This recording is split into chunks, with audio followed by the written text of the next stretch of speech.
എല്ലാവർക്കും നമസ്കാരം.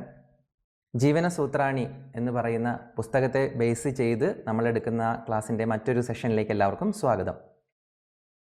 നമുക്ക് ഇന്ന് പുതിയ ഒരു അഫോറിസമാണ് നമുക്കിന്ന് പഠിക്കാനുള്ളത്.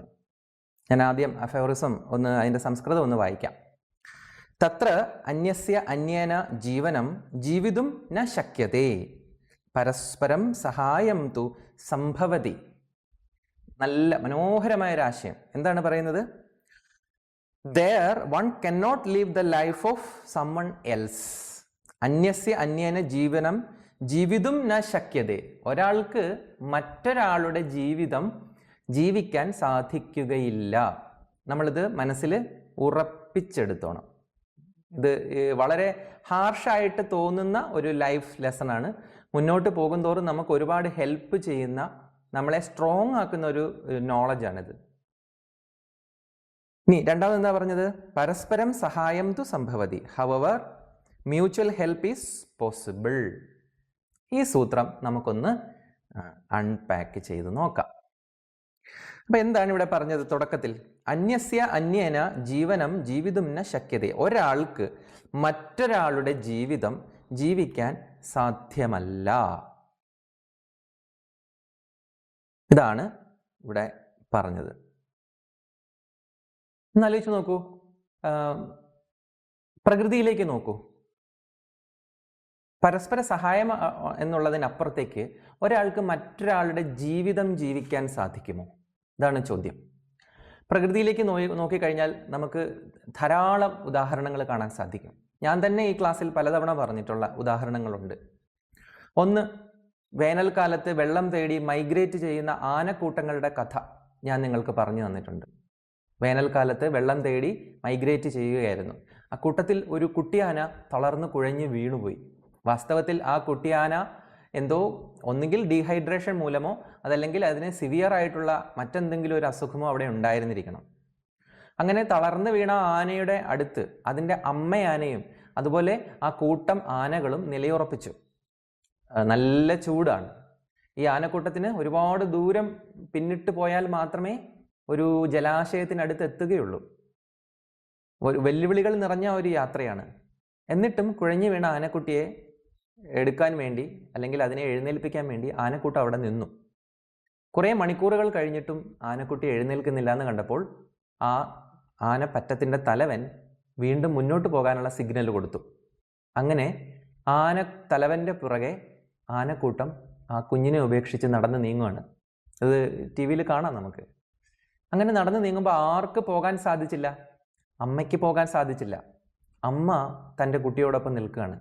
അതിനെ പരമാവധി അതിനെ എഴുന്നേൽക്കാൻ വേണ്ടി പ്രേരിപ്പിച്ചുകൊണ്ട് തൻ്റെ തുമ്പിക്കൈ കൊണ്ട് അതിനെ തഴുകുന്നു, തലോടുന്നു, തള്ളുന്നു, പൊക്കുന്നു, ഉരുട്ടുന്നു, സകലതും ചെയ്തുകൊണ്ട് കാവൽ നിൽക്കുകയാണ്. അവൻ എഴുന്നേൽക്കും. മണിക്കൂറുകൾ കഴിഞ്ഞു. തൻ്റെ കൂടെ ഉണ്ടായിരുന്ന ആനകൾ നടന്നു മറഞ്ഞു കഴിഞ്ഞു, ദൂരെ എവിടെയോ മറഞ്ഞു കഴിഞ്ഞു. ഇനി അവരുടെ ഗന്ധം പിടിച്ചു മാത്രമേ ഈ ആനയ്ക്ക് ഫോളോ ചെയ്യാൻ പറ്റുള്ളൂ. സമയം ഒരുപാട് കഴിഞ്ഞു. തള്ളയാനയ്ക്ക് ഒരു ബോധം വന്നു. ഈ കുട്ടി ഒരിക്കലും ഇനി എഴുന്നേൽക്കാൻ പോകുന്നില്ല, നടക്കാൻ പോകുന്നില്ല, ഇത് ഈ ഭൂമിയിൽ സർവൈവ് ചെയ്യാൻ പോകുന്നില്ല. വളരെ അൺഫോർഗിവിങ് ആയിട്ടുള്ള ഈ ഭൂമിയിൽ, ഈ കാട്ടിൽ, ഈ കൊടും വേനലിൽ ഒരിക്കലും എൻ്റെ മകൻ അല്ലെങ്കിൽ എൻ്റെ മകൾ സർവൈവ് ചെയ്യാൻ പോകുന്നില്ല എന്നുള്ള യാഥാർത്ഥ്യം അമ്മ മനസ്സിലാക്കിയിട്ട് അമ്മയും അവസാനമായി തൻ്റെ കുഞ്ഞിനെ തിരിഞ്ഞു നോക്കിയിട്ട് നടന്ന് നീങ്ങുന്ന ഒരു ദൃശ്യം ഞാൻ ടി വിയിൽ കണ്ടതാണ്. എന്താണ് സംഭവിച്ചത് അവിടെ? നമ്മൾക്കൊരിക്കലും മറ്റൊരാളുടെ ജീവിതം ജീവിക്കാൻ സാധിക്കുകയില്ല. എല്ലാ സഹായങ്ങളും ചെയ്യാൻ ആനക്കൂട്ടം തയ്യാറാണ്. പക്ഷേ ഈ ആന എഴുന്നേറ്റ് ഇവരുടെ ഒപ്പം നടക്കണം. നടന്നാൽ മാത്രമായിരിക്കും ഈ ആനക്കൂട്ടത്തിന് ഈ ആനയെ സഹായിക്കാൻ പറ്റുക. നേരെ മറിച്ച് ഈ സ്വന്തം അമ്മയ്ക്ക് പോലും ഈ ആനയ്ക്ക് പകരം എഴുന്നേൽക്കാനോ നടക്കാനോ സാധിക്കുന്നില്ല. ഇത് തന്നെ ഒരു പക്ഷിയെ നോക്കിയാലും നമുക്ക് കാണാൻ സാധിക്കും. ആകാശത്തിൽ പറന്ന് നടക്കുന്ന പക്ഷി, അവർ ഒരുമിച്ചാണ് നീങ്ങുന്നത്. അവർക്ക് പരസ്പര സഹായം ആവശ്യമുണ്ട്. അവർ മുന്നോട്ട് കുതിക്കുന്നത് ഏറ്റവും മുമ്പിലുള്ള പക്ഷിയാണ് അതിൻ്റെ ആ പ്രതിരോധത്തെ, അന്തരീക്ഷത്തിൻ്റെ പ്രതിരോധത്തെ തുളച്ചുകൊണ്ട് ഏറ്റവും മുമ്പിലുള്ള പക്ഷിയാണ് പറക്കുന്നത്. എന്നിട്ട് ഈ പക്ഷി ഇടയ്ക്കിടയ്ക്ക് മാറിക്കൊണ്ടിരിക്കും. അപ്പോൾ മറ്റൊരു പക്ഷി വന്ന് സ്ഥാനമേറ്റെടുക്കും. അങ്ങനെ ഓരോരുത്തരായിട്ട് മുൻപേ പറക്കുന്ന പക്ഷികൾ എന്ന് പറയുന്നത് അതാണ്. മുൻപേ പറക്കുന്ന പക്ഷിക്കാണ് ഏറ്റവും അധികം സമ്മർദ്ദമുള്ളത്. കാര്യം ഈ പ്രതിരോധത്തെ തകർത്തുകൊണ്ട് വേണം ഈ മുൻപേ പറക്കുന്ന പക്ഷിക്ക് നയിക്കാൻ. അങ്ങനെ അധിക സമയം കഴിയുന്നതിന് മുമ്പ് ഇത് തളരുമ്പോൾ അടുത്ത പക്ഷി അത് ഏറ്റെടുക്കും. അവരിങ്ങനെ പരസ്പര സഹായത്താലാണ് ബഹുദൂരം 10,000 കിലോമീറ്ററുകളാണ് താണ്ടുന്നത്. 1000-10,000 കിലോമീറ്റർ ദേശാടന പക്ഷികൾ. പക്ഷെ അതിലൊരാൾക്ക് പറക്കാൻ പറ്റാതിരിക്കുകയാണെങ്കിൽ അവർക്ക് അതിന് പകരം പറക്കാൻ സാധിക്കുന്നില്ല. ഇതാണ് നമ്മൾ മനസ്സിലാക്കേണ്ടത്. ഈ സൂത്രത്തെ മനസ്സിലാക്കുമ്പോൾ സഹായവും സഹായവും പകരം ജീവിക്കലും രണ്ടാണ് എന്ന് നമ്മൾ മനസ്സിലാക്കണം. പകരം ജീവിക്കുക എന്ന് പറയുന്ന ഒന്ന് ഭൂമിയിലില്ല. സഹായം എന്നുള്ളത് ഭൂമിയിലെ യാഥാർത്ഥ്യമാണ്. പകരം ജീവിക്കുക എന്നുള്ളത് ഒരു മിഥ്യയാണ്. എങ്ങനെയാണ് അത് മനസ്സിലാക്കുക? ഇപ്പോൾ പണ്ട് യേശുദേവന്റെ ഒരു ചിത്രം വരച്ചു ഒരു ചിത്രകാരൻ. യേശുദേവന്റെ ചിത്രം എന്ന് പറയുന്നത് നമ്മൾ കണ്ടിട്ടുണ്ടാവും. യേശുദേവൻ കയ്യിലൊരു വിളക്കുമായിട്ട്, ഒരു റാന്തലുമായിട്ട് വരികയാണ്. എന്നിട്ട് അദ്ദേഹം അടഞ്ഞു കിടക്കുന്ന ഒരു വാതിലിൽ മുട്ടുന്നു. അപ്പോൾ മുട്ടുവിൻ തുറക്കപ്പെടും എന്ന് പറയുന്ന പ്രശസ്തമായ ഒരു ബൈബിൾ വചനമുണ്ട്. യേശുദേവന്റെ തന്നെ ഒരു വചനമാണ്.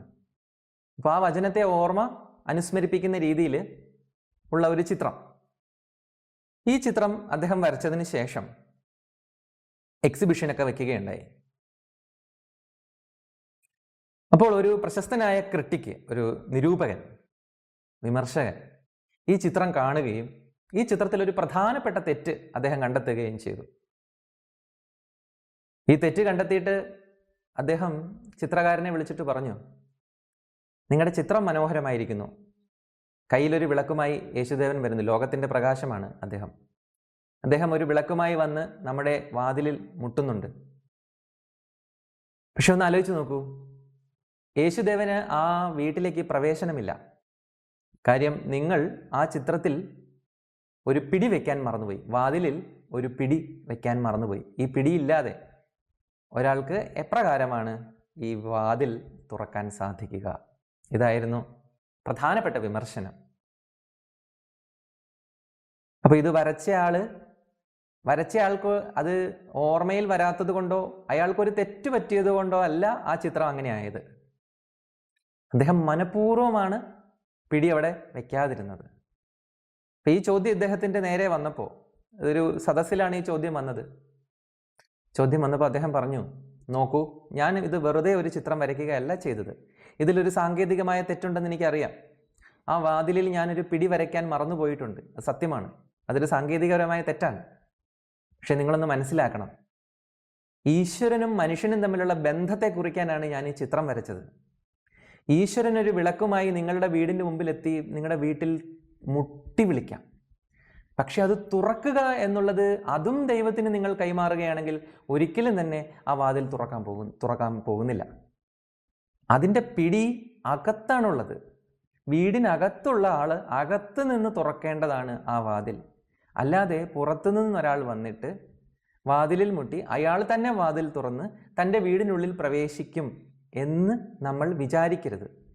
താൻ പാതി ദൈവം പാതി എന്നുള്ള പ്രശസ്തമായ വചനം ഓർത്തുകൊണ്ട് അദ്ദേഹം പറയുകയാണ്, ഈശ്വരന് സാധിക്കുന്ന കാര്യം നമ്മളുടെ അടുത്ത് വരെ എത്തിച്ചേരുക എന്നുള്ളതാണ്. പക്ഷേ നമ്മുടെ വാതിൽ തുറന്നിടുക എന്നുള്ളത് നമ്മളിലാണ് നിക്ഷിപ്തമായിരിക്കുന്നത്. നമ്മൾ ചെയ്യേണ്ട കാര്യങ്ങൾ ഈ ഭൂമിയിൽ അനവധിയാണ്. അതിൻ്റെ മറുപാതി മാത്രമാണ് ഈശ്വരന് ചെയ്തു തരാൻ സാധിക്കുക. ഇതായിരുന്നു ആ ചിത്രത്തിൻ്റെ മുഴുവൻ അർത്ഥം എന്ന് പറയുന്നത്. ഈശ്വരനും മനുഷ്യനും തമ്മിലുള്ള, അല്ലെങ്കിൽ പ്രപഞ്ചവും മനുഷ്യനും തമ്മിലുള്ള ഒരു ബന്ധത്തെ കുറിക്കുന്ന കഥയും ചിത്രവുമായിരുന്നു അത്. എപ്പോഴും നമ്മുടെ വാതിലിൽ മുട്ടിക്കൊണ്ടിരിക്കുന്നുണ്ട് പ്രപഞ്ചം. ഓരോ അവസരങ്ങളായിട്ട്, ഓരോ സാധ്യതകളായിട്ട് നമുക്ക് മുമ്പിലേക്ക് ഓരോ ദിവസവും ഓരോ നിമിഷവും ഭഗവാൻ വന്നുകൊണ്ടിരിക്കുകയാണ്, ഈശ്വരൻ വന്നുകൊണ്ടിരിക്കുകയാണ്. കയ്യിലൊരു വിളക്കുമായി അദ്ദേഹം മുട്ടിക്കൊണ്ടിരിക്കുകയാണ്. ഓരോ ദിവസവും അതിനുള്ള അവസരമാണ്. പക്ഷെ അത് അറിയണമെങ്കിൽ നമ്മൾ ആ വാതിൽ തുറന്നിടേണ്ടിയിരിക്കുന്നു. പുറത്തു നിൽക്കുന്ന അതിഥി ആരാണെന്ന് കാണാൻ നമ്മൾ ആ വാതിൽ തുറന്നിടേണ്ടിയിരിക്കുന്നു. ഇത് തുറക്കുക എന്നുള്ളത് നമ്മളുടെ കർത്തവ്യമാണ്. തുറക്കുക എന്നുള്ളത് അതിഥിയുടെ കർത്തവ്യമല്ല. പുറത്തുനിന്ന് വരുന്ന ആളല്ല അത് തുറക്കേണ്ടത്, അകത്തുള്ള ആളാണ് അത് തുറക്കേണ്ടത്. ഈ സൂത്രത്തെ അൺപാക്ക് ചെയ്യുമ്പോൾ ഏറ്റവും അധികം ഓർത്തിരിക്കേണ്ടത് ഈ ഒരു സത്യമാണ്. നമ്മൾ ചെയ്യേണ്ടത് നമ്മൾ തന്നെ ചെയ്യണം. ഈശ്വരന് പോലും ചെയ്യാൻ പറ്റില്ല. ഈശ്വരൻ ഒരിക്കലും അകത്തു നിന്ന് ആ വാതിൽ തുറക്കാൻ സാധിക്കുകയില്ല, ഇല്ലെങ്കിൽ അതിൻ്റെ ആവശ്യമില്ല. അത് നമ്മളുടെ കർത്തവ്യമാണ്. ഇപ്പോൾ ഒരാളോട് എക്സർസൈസ് ചെയ്യണമെന്ന് പറഞ്ഞു ഡോക്ടർ. അപ്പോൾ അയാൾ എക്സർസൈസ് ചെയ്യാതെ അത് പകരം അയാളോട് സ്നേഹമുള്ള മറ്റൊരാൾ എക്സർസൈസ് ചെയ്താൽ അതിന് പകരമാകുമോ? ഇപ്പോൾ 2 വ്യക്തികൾ, ഒരു വ്യക്തി എക്സർസൈസ് ചെയ്യണമെന്ന് ഡോക്ടർ പറഞ്ഞു. അപ്പോൾ ആ വ്യക്തിയുടെ ഏറ്റവും അടുത്തിരിക്കുന്ന ആൾ പറയാണ്, വേണ്ട, അദ്ദേഹം ബുദ്ധിമുട്ടണ്ട, ഞാൻ എക്സർസൈസ് ചെയ്തോളാം അയാൾ കൂടെ വേണ്ടി എന്ന് പറഞ്ഞാൽ അത് സാധിക്കുകയില്ല. എത്ര തന്നെ സ്നേഹമുണ്ടെന്ന് പറഞ്ഞാലും, എത്ര തന്നെ അടുപ്പമുണ്ടെന്ന് പറഞ്ഞാലും വ്യായാമം അവരവർ തന്നെ ചെയ്തേ പറ്റൂ. പകരം വെച്ച് ചെയ്യിക്കുന്നതല്ല വ്യായാമം. ഇതുപോലെ കുറേയേറെ കാര്യങ്ങളുണ്ട്. അയാൾക്ക് വിശക്കുന്നു, അയാൾ ഭക്ഷണം കഴിക്കണം, അപ്പോൾ പറയാണ് വേണ്ട, ഞാൻ കഴിച്ചോളാം, ഞാൻ കഴിച്ചാൽ അയാൾക്ക് വയറ് നിറയും എന്ന് നമുക്ക് പറയാൻ സാധിക്കില്ല. അയാൾക്ക് വേണ്ടി ഞാൻ ധ്യാനിച്ചോളാം എന്ന് പറയാൻ സാധിക്കുകയില്ല. അയാൾക്ക് വേണ്ടി ഞാൻ പഠിച്ചോളാം എന്ന് പറയാൻ നമുക്ക് സാധിക്കുകയില്ല. അയാൾക്ക് വേണ്ടി ഞാൻ പരീക്ഷ എഴുതിക്കൊള്ളാം എന്ന് പറഞ്ഞാൽ അത് ജയിലിൽ കിടക്കുന്ന കുറ്റകൃത്യമാണ്, ക്രിമിനൽ കുറ്റമാണ്. ഇങ്ങനെ നോക്കിക്കഴിഞ്ഞാൽ പകരം, ഇവിടെ ഇതാണ് ഞാൻ ഉദ്ദേശിച്ചത്, പകരം ജീവിക്കുക എന്നുള്ളത് ഭൂമിയിൽ അസാധ്യമാണ്. നേരെ മറിച്ച് താൻ ചെയ്യേണ്ട കാര്യങ്ങളൊക്കെ ചെയ്തുകൊണ്ടിരിക്കുന്ന ഒരു വ്യക്തിയെ സഹായിക്കുക എന്നുള്ളത് കൂടെയുള്ളവൻ്റെ ധർമ്മം, ആദ്യത്തെ ധർമ്മം. ഒരാൾ താൻ ചെയ്യുന്നതെല്ലാം, താൻ ചെയ്യേണ്ടതൊക്കെ ചെയ്തുകൊണ്ടിരിക്കുന്ന ഒരാളെ എല്ലാ വിധത്തിലും സർവാത്മന സഹായിക്കുക എന്നുള്ളത് കൂടെ നിൽക്കുന്ന ആളുടെ പരമമായ ധർമ്മമാണ്. പകരം ജീവിക്കുക എന്നുള്ളൊരു ഓപ്ഷൻ ജീവിതത്തിന് വെച്ചിട്ടില്ല. അങ്ങനൊരു ഓപ്ഷൻ ഇല്ല. പകരം ജീവിക്കാൻ സാധ്യമല്ല. ഇതാണ് ഈ സൂത്രത്തിൻ്റെ അന്യസ്യ അന്യേന ജീവനം ജീവിതും ന ശക്യതേ. മറ്റൊരാൾക്ക് വേണ്ടി നമുക്ക് ജീവിക്കാൻ സാധിക്കുകയില്ല എന്ന് പറയുന്നത് അതാണ്. അങ്ങനെ പറയുമ്പോൾ അടുത്തൊരു പ്രശ്നം വരും. അപ്പം നമ്മൾ മറ്റൊരാൾക്ക് വേണ്ടി യാതൊരു വിധത്തിലുള്ള കൺസേണും ഇല്ലാതെ ജീവിക്കണോ? അതല്ലെങ്കിൽ ഇപ്പം എന്നോട് ഈ ഉപദേശം പറയുകയാണ്, മറ്റൊരാൾ നിങ്ങൾക്ക് വേണ്ടി ജീവിക്കുകയില്ല എന്ന് പറയുമ്പോൾ ഞാൻ അതിനെ നെഗറ്റീവായിട്ട് എടുത്തിട്ട് ഇനി മുതൽ ഞാൻ ആരുടെയും സഹായം സ്വീകരിക്കുകയില്ല എന്നൊരു തീരുമാനത്തിലെത്തിക്കഴിഞ്ഞാൽ അതും വളരെ തെറ്റായിട്ടുള്ള തീരുമാനമാണ്. നമ്മൾ എപ്പോഴും ഈ ബാലൻസ് സൂക്ഷിച്ചോണം. ഞാൻ ഒരാളെ ഇനി സഹായിക്കുകയുമില്ല, ഒരാളുടെ അടുത്തുനിന്നും സഹായം തേടുകയുമില്ല. കാര്യം എന്താ? മറ്റൊരാളുടെ ജീവിതം ജീവിക്കാൻ ഒരാൾക്കും സാധിക്കുകയില്ല. എനിക്ക് വേണ്ടി ധ്യാനിക്കാനോ, എനിക്ക് വേണ്ടി എക്സർസൈസ് ചെയ്യാനോ, എനിക്ക് വേണ്ടി ഭക്ഷണം കഴിക്കാനോ, എനിക്ക് വേണ്ടി പഠിക്കാനോ പരീക്ഷ എഴുതാനോ നിങ്ങൾക്ക് സാധിച്ചില്ലെങ്കിൽ അതിനർത്ഥം ഞാനും നിങ്ങളും തമ്മിൽ ഒരു ബന്ധവുമില്ല. നമ്മൾ തികച്ചും വ്യത്യസ്തരായ രണ്ട് തുരുത്തുകളാണ്, 2 കോണ്ടിനെന്റുകളാണ്. നമ്മൾക്കിടയിൽ ഒന്നുമില്ല, ഒരു വലിയ കടൽ മാത്രമേ ഉള്ളൂ. ഒരു സഹായവും അങ്ങോട്ടുമില്ല, ഒരു സഹായം ഇങ്ങോട്ടുമില്ല എന്ന രീതിയിലേക്ക് നമ്മൾ ഒരിക്കലും നിഷേധാത്മകമായി എടുക്കാനല്ല ഇത് പറയുന്നത്. പരസ്പര സഹായവും സ്നേഹവും നിലനിൽക്കെ തന്നെ നമുക്ക് ഒരാൾക്ക് പകരം ജീവിക്കാൻ സാധിക്കുകയില്ല എന്നുള്ള സത്യം നമ്മൾക്ക് മനസ്സിലാക്കി തരികയാണ്. അപ്പം നമ്മൾ എവിടെയൊക്കെയാണ് ഇൻഡിപെൻഡൻ്റ് ആകേണ്ടത്, എവിടെയൊക്കെയാണ് നമ്മൾ കോ എക്സിസ്റ്റ് ചെയ്യേണ്ടത്, ഇത് നമ്മൾ കൃത്യമായിട്ട് അറിഞ്ഞിരിക്കണം. ഇത് രണ്ടും ഒരേപോലെ മനസ്സിലാക്കിയിരിക്കണം. ഞാനിപ്പോൾ ഇത്രയും പറഞ്ഞതിൽ നിന്ന് നിങ്ങൾക്ക് കിട്ടുന്ന ഒരു മെസ്സേജ് എന്ന് പറയുന്നത്, നമ്മൾ ഇൻഡിപെൻഡൻ്റ് ആയിട്ട് ജീവിക്കണം, നമ്മൾ ചെയ്യാനുള്ളത് നമ്മൾ തന്നെ ചെയ്യണം, മറ്റൊരാളുടെ സഹായം അഭ്യർത്ഥിക്കരുത്, അല്ലെങ്കിൽ മറ്റൊരാൾക്ക് സഹായിക്കാൻ സാധിക്കാത്ത വിധത്തിലാണ് ജീവിതത്തെ രൂപകൽപ്പന ചെയ്തിരിക്കുന്നത് എന്നൊക്കെയുള്ള രീതിയിൽ ചിന്തിക്കുകയും ബേൺ ഔട്ട് ആവുന്നവരെ അതുകൊണ്ട് സ്വയം ഒറ്റയ്ക്ക് ഒരു ഐസൊലേറ്റഡ് ആയിട്ട് ജീവിക്കാൻ തീരുമാനിക്കുകയും ചെയ്യുന്ന ഒരു തരം സ്വഭാവം മനുഷ്യനുണ്ട്. ഇത് കേൾക്കുമ്പോൾ നമ്മൾ നിഷേധാത്മകമായി പോകും ചിലപ്പോൾ.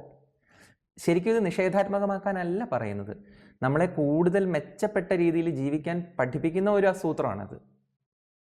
എവിടെയൊക്കെയാണ് നമ്മൾ സെൽഫ് എഫേർട്ട് ഇടേണ്ടത്, എവിടെയൊക്കെയാണ് നമ്മൾ സഹായം ചോദിക്കേണ്ടത്. തൊട്ടടുത്ത സെന്റൻസിൽ പറയുന്നു പരസ്പരം സഹായം തു സംഭവതി. എന്താ പറയുക? Mutual help is possible. പരസ്പരമുള്ള സഹായം പോസിബിളാണ്, സാധിക്കും. ഇങ്ങനെയാണ് നമ്മൾ ജീവിക്കേണ്ടത്. ആദ്യം നമ്മൾ കഴിഞ്ഞ സൂത്രത്തിൽ നമ്മൾ എങ്ങനെയാണ് സ്വന്തം ഭാവി രൂപപ്പെടുത്തേണ്ടതെന്ന് കണ്ടു. ഇനി അങ്ങനെ ഭാവി രൂപപ്പെടുത്തുമ്പോൾ എവിടെയൊക്കെയാണ് നമ്മുടെ സെൽഫ് എഫേർട്ട്, എവിടെയൊക്കെയാണ് നമ്മൾ സഹായം ചെയ്യേണ്ടത് അല്ലെങ്കിൽ സഹായം ആവശ്യപ്പെടേണ്ടത്, ഇത് അറിഞ്ഞിരിക്കേണ്ടത്. ആ ബൗണ്ടറി എന്ന് പറയുന്നത് അറിഞ്ഞിരിക്കേണ്ടത് വളരെ ഇമ്പോർട്ടൻ്റ്. എപ്പോഴൊക്കെ നമുക്ക് മറ്റൊരാളുടെ സഹായം തേടാം, അല്ലെങ്കിൽ മറ്റൊരാളുടെ സഹായം തേടുന്നത് അയാളെ ബുദ്ധിമുട്ടിക്കലാണോ, മറ്റൊരാളുടെ സഹായം തേടുന്നത് നമ്മുടെ ഗതികേടാണോ, നമ്മളത് കൃത്യമായിട്ട് മനസ്സിലായിരിക്കണം. വാസ്തവത്തിൽ നമ്മൾ പ്രയത്നം ചെയ്ത് മുന്നോട്ട് പോകുന്ന ഒരാൾക്ക് അയാൾ ഒരു ജീവിതത്തിൽ ഒരു നിർണായക സന്ധിയിൽ സഹായം ചോദിക്കേണ്ട ഘട്ടമെത്തും, എല്ലാവരും എത്തും. കാര്യം ഇത് നമുക്ക് ഒറ്റയ്ക്ക് കൊണ്ടുപോകാവുന്ന രീതിയിലല്ല ഇത് വിധാനം ചെയ്തിരിക്കുന്നത്. അപ്പോൾ നമ്മൾ അതിൻ്റെ ബൗണ്ടറി, ഞാൻ ഇന്ന് പലപ്പോഴും പത്രത്തിൽ വായിക്കുന്നൊരു വാർത്തയുണ്ട്, പട്ടിണി കിടന്ന് മരിച്ചു. ഇപ്പം 3-4 കൊല്ലമായിട്ട് അത്തരം വാർത്തകളൊന്നും വരുന്നില്ല. പക്ഷേ ഇതിനു മുമ്പ് വ്യാപകമായിട്ട് ഈ വാർത്ത വരുമായിരുന്നു. കേരളത്തിൽ പട്ടിണി മരണം, ദിവസങ്ങളോളം പട്ടിണിയാണെന്ന് അയൽക്കാർ പോലും അറിഞ്ഞിരുന്നില്ല. പിന്നീട് വാർത്ത വായിക്കുമ്പോഴാണ് നമ്മൾ മനസ്സിലാക്കുന്നത് ഇയാൾ ദിവസങ്ങളായി പട്ടിണിയിലാണ്, അയൽക്കാർ അറിഞ്ഞിരുന്നില്ല, അവിടെ ഉണ്ടായിരുന്ന സാമൂഹ്യ പ്രവർത്തകർ അറിഞ്ഞിരുന്നില്ല, പൊതുപ്രവർത്തകർ അറിഞ്ഞില്ല. ആരെയും അറിയിക്കാതെ അഭിമാനം കാത്തു രക്ഷിക്കാൻ മുണ്ട് മുറുക്കി കൊടുത്ത് ജീവിക്കുകയും അവസാനം മരിച്ചു വീഴുകയും ചെയ്യുന്ന ഒന്നിലേറെ കേസുകൾ ഞാൻ പത്രത്തിൽ വായിക്കുകയുണ്ടായി. സഹായം ചോദിക്കേണ്ട സമയത്ത് അത് ചോദിക്കാനുള്ള, എപ്പോൾ സഹായം ചോദിക്കണം, ഏതാണ് നമ്മുടെ ബൗണ്ടറി, എവിടെ വെച്ചാണ് നമ്മൾ നമ്മുടെ സ്വപ്രയത്നം അവസാനിപ്പിക്കുകയും നമ്മൾ സഹായം തേടുകയും ചെയ്യേണ്ടത്, ഇത് മനസ്സിലാക്കി വെക്കുക എന്നുള്ളത് വളരെ വളരെ ഇമ്പോർട്ടൻ്റ് ആണ്. അതുപോലെ തന്നെ നമ്മൾ സഹായത്തിന് എപ്പോഴും ഒരു ഹെൽപ്പിംഗ് മൈൻഡ് എല്ലാ മനുഷ്യർക്കും ഉണ്ടായിരിക്കണം. കാര്യം ആ രീതിയിലാണ് ഇത് വെച്ചിരിക്കുന്നത്. ഞാൻ ആദ്യമേ പറഞ്ഞു, നമ്മൾ എത്രയൊക്കെ സുരക്ഷിതമാക്കി വെച്ചാലും വിള്ളലുകൾ വീഴുന്നതാണ് ജീവിതം. എത്രയൊക്കെ കോട്ടകെട്ടി സംരക്ഷിച്ചിരുന്നാലും, എത്രയൊക്കെ സൂക്ഷിച്ച് ജീവിച്ചിരുന്നാലും ഒരു സുപ്രഭാതത്തിൽ അല്ലെങ്കിൽ ഒരു നിമിഷത്തിൽ അത് തകരും. അത് തകർന്നു കഴിഞ്ഞാൽ നമുക്ക് പരസ്പര സഹായമില്ലാണ്ട് മുമ്പോട്ട് പോകാൻ സാധിക്കാത്ത അവസ്ഥ വരും. ഒരു മനുഷ്യനെ കൊണ്ട് അല്ലെങ്കിൽ ഒന്നിലധികം മനുഷ്യരെ കൊണ്ട് പോലും മുമ്പോട്ട് കൊണ്ടുപോകാൻ പറ്റാത്ത രീതിയിലുള്ള ബ്ലോക്കേഡുകൾ ഉണ്ടാവും ജീവിതത്തിൽ. അപ്പോൾ നമ്മൾ നമ്മുടെ സുഹൃത്തുക്കളുടെ, നമ്മളുടെ ഏറ്റവും അടുത്ത മനുഷ്യരുടെ, നമ്മളോട് ഏറ്റവും ചേർന്ന് നിൽക്കുന്ന മനുഷ്യരോട് നമ്മളിത് അറിയിച്ചിരിക്കണം. ഇപ്പോൾ പത്രത്തിലൊക്കെ വായിക്കുന്നത് ഇവർ പട്ടിണിയാണെന്ന് തൊട്ടടുത്തവർ വീട്ടുകാർ പോലും അറിഞ്ഞിരുന്നില്ല എന്നുള്ളതാണ്. അങ്ങനെ സംഭവിക്കരുത്. നമ്മൾ അത് പങ്കുവച്ചിരിക്കണം. നമ്മുടെ വീട്ടിൽ എന്തൊക്കെയാണ് സംഭവിക്കുന്നത് എന്നുള്ളത് ഏറ്റവും അടുത്തവരെയെങ്കിലും ഉറ്റവരെയെങ്കിലും അറിയിച്ചിരിക്കണം. സാമ്പത്തിക പ്രതിസന്ധി വന്ന് മരിച്ചു കഴിഞ്ഞ വ്യക്തികളുടെ, സുഹൃത്തുക്കളുടെ സംഭാഷണങ്ങൾ ഞാൻ കേട്ടിട്ടുണ്ട്. അവനിത് എൻ്റെ അടുത്തൊന്ന് പറഞ്ഞുകൂടായിരുന്നോ, അല്ലെങ്കിൽ ഞങ്ങളോടൊന്ന് പറഞ്ഞുകൂടായിരുന്നോ? വാട്സപ്പ് കൂട്ടായ്മയിലൊക്കെ അവർ ചർച്ച ചെയ്യുന്നത് ഞാൻ കണ്ടിട്ടുണ്ട്. അവനത് നമ്മളോടുകൂടി ഒന്ന് പങ്കുവച്ചിരുന്നെങ്കിൽ നമുക്ക് ഒരു സഹായം ചെയ്യാമായിരുന്നു, നമുക്ക് ഒരു പരിധിവരെ അവരെ സംരക്ഷിക്കാമായിരുന്നു, നമുക്ക് എല്ലാവർക്കും കൂടെ ശ്രമിച്ചാൽ ഒരു സഹായം ചെയ്തുകൂടാമായിരുന്നു. ഇങ്ങനെയൊക്കെയുള്ള ഡയലോഗ്സ് നമ്മൾ വാട്സപ്പ് കൂട്ടായ്മയിലൊക്കെ വായിച്ചിട്ടുണ്ട്. സാമ്പത്തിക പ്രതിസന്ധി വന്ന് ജീവിതം അവസാനിപ്പിക്കേണ്ടി വരുന്ന മനുഷ്യരുടെ കഥകളൊക്കെ നമ്മൾ കേൾക്കാറുണ്ട്. ഇതൊക്കെ സംഭവിക്കുന്നത് എന്തുകൊണ്ടാണ്? മനുഷ്യൻ ഒരു സാമൂഹ്യ ജീവിയാണ്, ഒരു കമ്മ്യൂണിറ്റി ആയിട്ട് ജീവിക്കുന്ന ഒരു ജീവിയാണെന്നുള്ള യാഥാർത്ഥ്യം മനസ്സിലാക്കാത്തത് കൊണ്ടാണ് നമുക്കിത് സംഭവിക്കുന്നത്. മനുഷ്യൻ കമ്മ്യൂണിറ്റി ജീവിയാണ് അല്ലെങ്കിൽ ഒരു സാമൂഹ്യ ജീവിയാണെന്ന് പറഞ്ഞാൽ അതിനർത്ഥം മറ്റൊരാളുടെ സഹായം തേടുക എന്നുള്ളത് തന്നെയാണ്. അവിടെ ഈഗോ ഒരു തടസ്സമാകരുത്. നമുക്കൊരു പരിധിയുണ്ട്. ആ പരിധി കഴിഞ്ഞു കഴിഞ്ഞാൽ നമ്മൾ സഹായം തേടണം. മൃഗങ്ങൾക്ക് ഈ ബുദ്ധിയുണ്ടല്ലോ. മൃഗങ്ങളിൽ നിന്ന് നമ്മളിത് പഠിക്കണം. അവർക്ക് സഹായം തേടാൻ ഒരു ബുദ്ധിമുട്ടുമില്ല. ഇപ്പം ഡോക്ടർ കെ കൃഷ്ണമൂർത്തി എന്ന് പറയുന്ന ഡോക്ടറുടെ കഥ നമ്മൾ പഠിച്ചു. ഏതിലായിരുന്നു? ആന ഡോക്ടർ എന്ന് പറയുന്ന പുസ്തകത്തെക്കുറിച്ചിട്ടുള്ള ക്ലാസ്സിൽ. അതിലെന്താണ് സംഭവിച്ചത്? ചെന്നായ്ക്കൾ ഇദ്ദേഹത്തിൻ്റെ അടുത്ത് വന്ന് സഹായം തേടുകയാണ്. അത് നിങ്ങൾ ഓർത്തിരിക്കുന്നുണ്ടാവും. ഇവർ ജീപ്പിൽ പോകുമ്പോൾ ഒരു കൂട്ടം ചെന്നായ്ക്കൾ വന്ന് ജീപ്പിനടുത്ത് നിൽക്കുകയാണ്.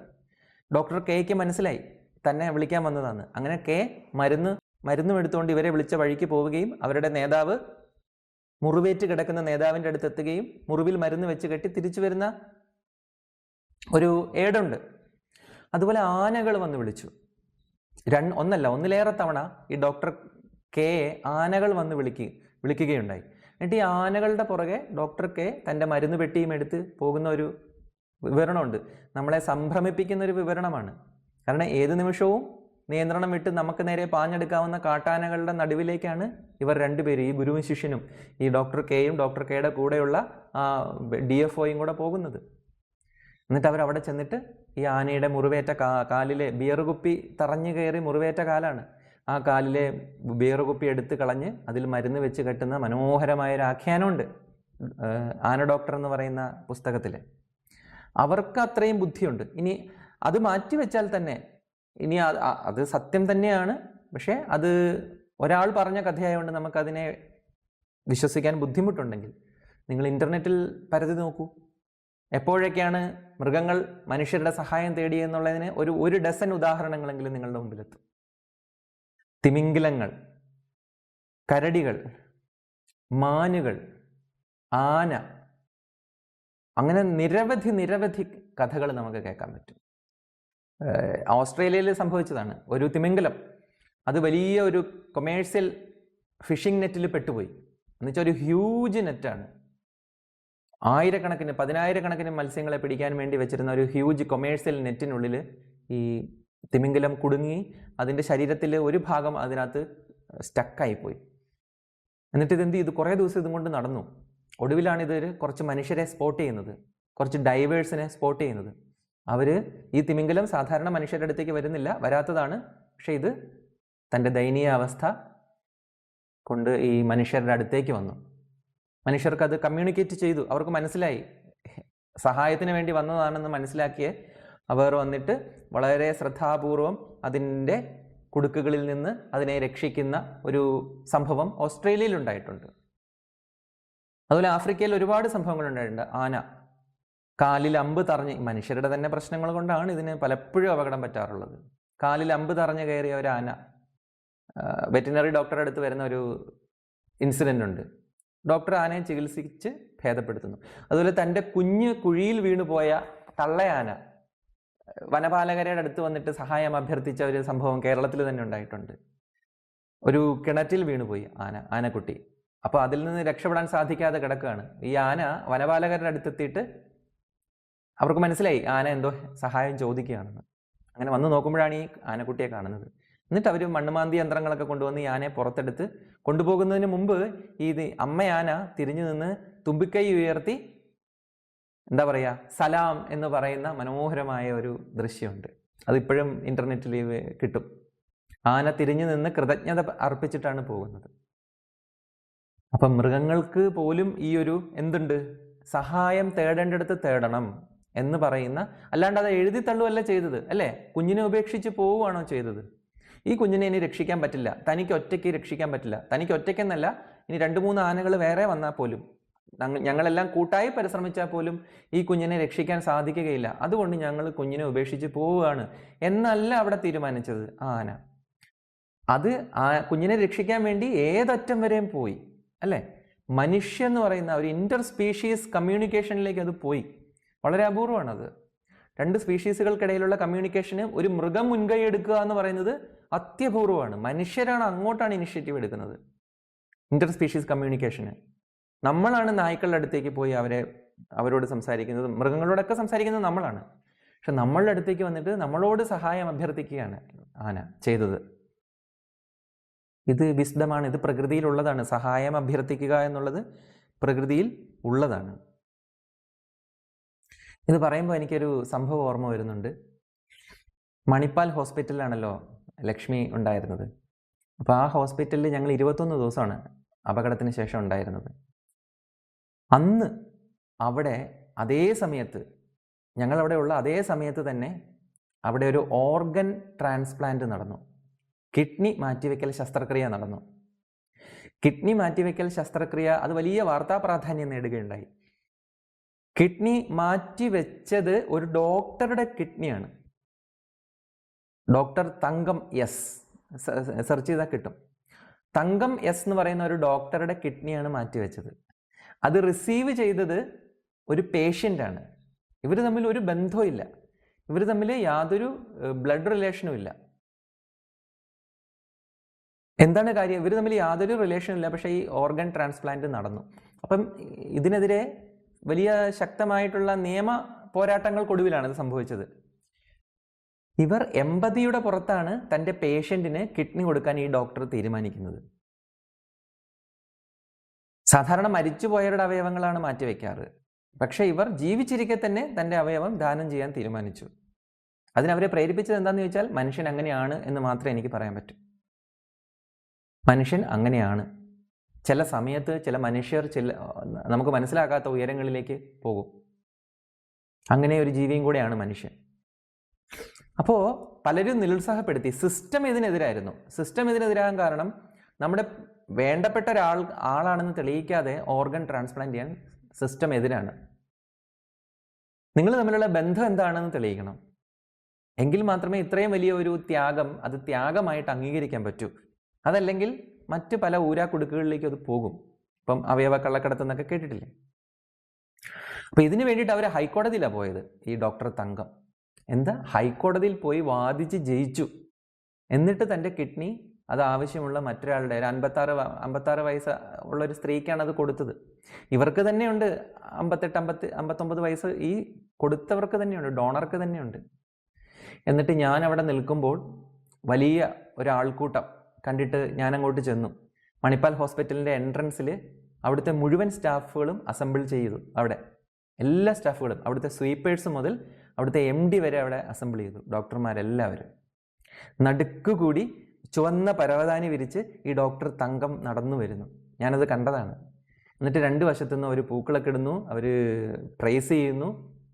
എന്നിട്ട് അവരെ സ്വീകരിച്ച് ഒരാൾ MD ആണെന്ന് തോന്നുന്നു സംസാരിക്കുന്നു. അങ്ങനെ മനോഹരമായ ദൃശ്യം, അതിന് സാക്ഷിയാകാൻ സാധിച്ചു. ആ സമയത്ത് തന്നെയാണ് അതവിടെ സംഭവിച്ചത്. അപ്പം എന്താണ് ഇതിൽ നിന്ന് നമ്മൾ മനസ്സിലാക്കേണ്ടത്? സഹായം, പരസ്പരം സഹായം തു സംഭവതി. പരസ്പര സഹായത്തോടു കൂടി മാത്രമേ നമുക്ക് മുൻപോട്ട് പോകാൻ സാധിക്കൂ. അത് അങ്ങനെയാണ് ഈ ലോകത്തെ സൃഷ്ടിച്ചിരിക്കുന്നത്. പരസ്പരം സഹായിച്ച് മാത്രം മുമ്പോട്ട് പോകാൻ വേണ്ടിയിട്ടുള്ള സിസ്റ്റമാണിത്. ഒന്നിന് വളമാകുക എന്നല്ല നമ്മൾ വിചാരിക്കേണ്ടത്. ഒന്നിനെ ആശ്രയിച്ചും സഹായിച്ചും നിൽക്കുന്ന ഒരു ലോകമാണിത്. അതാണ് മനസ്സിലാക്കേണ്ടത്. പരസ്പരം ആശ്രയിച്ചും പരസ്പരം സഹായിച്ചും നിലനിൽക്കേണ്ട ഒരു ഇടമാണ് ഈ ലോകം എന്ന് പറയുന്നത്. അവിടെ നമുക്ക് മീനിങ് ഫുൾ ആയിട്ടുള്ള ബന്ധങ്ങൾ ആവശ്യമാണ്. മീനിങ് ആയിട്ടുള്ള ബന്ധങ്ങൾ. എന്താണ് മീനിങ് ഫുൾ ആയിട്ടുള്ള ബന്ധങ്ങൾ എന്ന് പറഞ്ഞാൽ? നമുക്ക് വൾണറബിൾ ആവാൻ സാധിക്കുന്ന ബന്ധങ്ങൾ, നമ്മളുടെ ലിമിറ്റ് മനസ്സിലാക്കാൻ സാധിക്കുന്ന ഒരാൾ, അല്ലെങ്കിൽ ഒരാളുടെ ഇന്നർ സർക്കിളിൽ മാക്സിമം 5 പേരെന്നൊക്കെയാണ് പറയുന്നത്. 5 പേരിൽ കൂടുതലാണെങ്കിൽ നിങ്ങൾക്ക് എന്താണ് ഇന്നർ സർക്കിൾ എന്ന് മനസ്സിലായിട്ടില്ല. ഒരാൾ പോലും ഇല്ലെങ്കിൽ നിങ്ങൾക്ക് കാര്യമായ തകരാറുണ്ട്. മനസ്സിൻ്റെ ആ ഇന്നർ സർക്കിൾ എന്താണെന്ന് തിരിച്ചറിയാൻ വയ്യാതിരിക്കുന്ന ഒരു ഇൻസെൻസിറ്റിവിറ്റി നിങ്ങൾക്കുണ്ട്. ഇപ്പോൾ 2 എക്സ്ട്രീമിലേക്കും പോകാതെ നമുക്കൊരു 3, 4, 5 പേര് നമ്മുടെ ഇന്നർ സർക്കിളിലുണ്ട്, ഉണ്ടാവണം. എത്ര ഇൻട്രോവേർട്ട് ആയിട്ടുള്ള ഒരാൾക്കും ഒരു 3-4 പേരെ കിട്ടും, 5 പേരൊക്കെ ഉണ്ടാവും. അപ്പോൾ അവരോട് നമ്മൾ അർത്ഥവത്തായ ഒരു ബന്ധം തന്നെ ആണ് അവരോടുള്ളത്. വീണുപോയ ഒരാളെ പിടിച്ചെഴുന്നേൽപ്പിക്കാൻ അവർ പരസ്പരം ബാധ്യസ്ഥരാണ്. പല രീതിയിൽ, വൈകാരികമായി, സാമ്പത്തികമായി, ഭൗതികമായി, ആത്മീയമായി ഒക്കെ നമുക്ക് താങ്ങാവുന്ന, നമുക്ക് തണലാവുന്ന, നമുക്ക് ആശ്രയിക്കാവുന്ന മനുഷ്യർ നമ്മളോടൊപ്പം ഉണ്ടാവണമെന്ന് മാത്രമല്ല, നമ്മളുടെ എല്ലാ അവസ്ഥകളും അവർക്ക് മുമ്പിൽ നമുക്ക് എക്സ്പോസ് ചെയ്യാനും സാധിക്കണം. നമ്മളുടെ ചിരിച്ച മുഖം മാത്രമല്ല, അല്ലെങ്കിൽ ഞാൻ അവരോട് ഇത് എങ്ങനെ അവതരിപ്പിക്കും, ഞാൻ അവരോട് എങ്ങനെ സഹായം ചോദിക്കും, ഈ ഒരു പ്രശ്നമാണ് പല മനുഷ്യരുടെയും ഒരു പരാധീനത എന്ന് പറയുന്നത് വാസ്തവത്തിൽ. മറ്റൊരാളോട് ഞാൻ എങ്ങനെ സഹായം ചോദിക്കുക? അത് അവർക്കൊരു ബുദ്ധിമുട്ടാവില്ലേ? പക്ഷേ ചില സ്റ്റഡീസ് പറയുന്നത് എന്താണ്? നമ്മൾ ഒരാളോടൊരു ഹെൽപ്പ് ചോദിക്കുന്നത്, ജെന്യുവിനായിട്ട് നമ്മൾ ഒരാളോടൊരു ഹെൽപ്പ് ചോദിക്കുന്നത് ബന്ധത്തെ കൂടുതൽ ആഴമുള്ളതാക്കും എന്നാണ്. ഇതിൻ്റെ ഒരു സൂക്ഷ്മമായ ഇത് പ്രവർത്തിക്കുന്നത് എങ്ങനെയാന്ന് വെച്ചാൽ, നമ്മൾ ഹെൽപ്പ് ചോദിക്കുന്ന ആൾക്ക് അയാൾക്കൊരു സെൽഫ് വർത്ത് ഫീൽ ചെയ്യും. അയാളോട് നമ്മളൊരു ഹെൽപ്പ് ചോദിക്കുമ്പോൾ, അത് ജെനുവിനായിട്ടുള്ള ഹെൽപ്പ് ചോദിക്കുമ്പോൾ, അല്ലാണ്ട് ഒരാളെ എക്സ്പ്ലോയിറ്റ് ചെയ്യുമ്പോഴല്ല, ജെനുവിനായിട്ടൊരു മനുഷ്യൻ മറ്റൊരു മനുഷ്യനോട് സഹായം അഭ്യർത്ഥിക്കുമ്പോൾ അപ്പുറത്ത് നിൽക്കുന്ന ആൾക്ക് ഒരു വർത്ത് ഫീൽ ചെയ്യും. അത് ജെനുവിൻ ആണെങ്കിൽ ഒരു വർത്ത് ഫീൽ ചെയ്യും. അയാൾ എന്നോട് ഇത് ചോദിച്ചല്ലോ, അല്ലെങ്കിൽ എന്നെ കൊണ്ട് ഒരു മീനിങ് ഉണ്ടായല്ലോ, എൻ്റെ എക്സിസ്റ്റൻസിന് ഒരു അർത്ഥം ഉണ്ടായല്ലോ എന്ന് അയാൾക്ക് തോന്നും. അതുകൊണ്ടാണ് ഖലീൽ ജിബ്രാൻ പറയുന്നത്, കൊടുക്കുന്ന കൈയും വാങ്ങുന്ന കൈയും ഉണ്ട്. സാധാരണ നമ്മൾ വാങ്ങുന്ന കൈ താഴെയാണ്, കൊടുക്കുന്ന കൈ മുകളിലാണ്, അതുകൊണ്ട് കൊടുക്കുന്ന കൈക്കാണ് ശ്രേഷ്ഠത എന്ന് പറഞ്ഞിട്ടുണ്ട്. പക്ഷേ ദാനം സ്വീകരിക്കുന്നതും ശ്രേഷ്ഠതയാണ് എന്ന് ഖലീൽ ജിബ്രാൻ പറയുന്നുണ്ട് പ്രവാചകൻ എന്ന് പറയുന്ന ഗ്രന്ഥത്തിൽ. അത് വളരെ സൂക്ഷ്മമായിട്ടുള്ള ഒരു പ്രസ്താവമാണ്. വാങ്ങുന്നതും ശ്രേഷ്ഠമായ ഒരു കാര്യം തന്നെയാണ്, സഹായം തേടുന്നതും ശ്രേഷ്ഠമാണ്. സത്യസന്ധമായിട്ട് ഒരു സഹായം അഭ്യർത്ഥിക്കുക എന്ന് പറയുന്നത് ദൈവികമായ ഒരു പ്രവൃത്തി തന്നെയാണ്. മൃഗങ്ങൾ മനുഷ്യരോട് വന്ന് സഹായം അഭ്യർത്ഥിച്ചത് അവരുടെ എല്ലാ വഴികളും അടഞ്ഞപ്പോഴാണ്. അതുപോലെ നമ്മളും മറ്റു മനുഷ്യരുടെ സഹായം തേടണം. ഞാൻ എപ്പോഴും പറയും, ദൈവത്തോട് നമ്മൾ സഹായം അഭ്യർത്ഥിച്ചാൽ ദൈവത്തിന് നേരിട്ട് വന്ന് സഹായിക്കാൻ സാധിക്കുകയില്ല. അത് പരലോക നിയമങ്ങൾ എന്നുള്ള പുസ്തകത്തിലും പറയുന്നുണ്ട്. ദൈവം താഴോട്ടിറങ്ങി വരാറില്ല. ദൈവം താഴോട്ടിറങ്ങി വന്നല്ല നമ്മളെ സഹായിക്കുന്നത്, മറ്റു മനുഷ്യരിലൂടെയാണ്. ചിലപ്പോൾ നമ്മൾ ചോദിക്കാതെ തന്നെ മറ്റു മനുഷ്യർ നമ്മളുടെ അരികിലെത്തും. ചിലപ്പോൾ നമുക്ക് ചോദിക്കേണ്ടി വരും, സഹായം തേടേണ്ടി വരും. അപ്പോൾ അത്തരം മനുഷ്യർ നമ്മുടെ അടുത്തുണ്ടാവും. അങ്ങനെ മനുഷ്യരിലൂടെയാണ് ബെനഡിക്ഷൻ പ്രവർത്തിച്ചുകൊണ്ടിരിക്കുന്നത്, ഈശ്വരാനുഗ്രഹം പ്രവർത്തിച്ചു കൊണ്ടിരിക്കുന്നത്.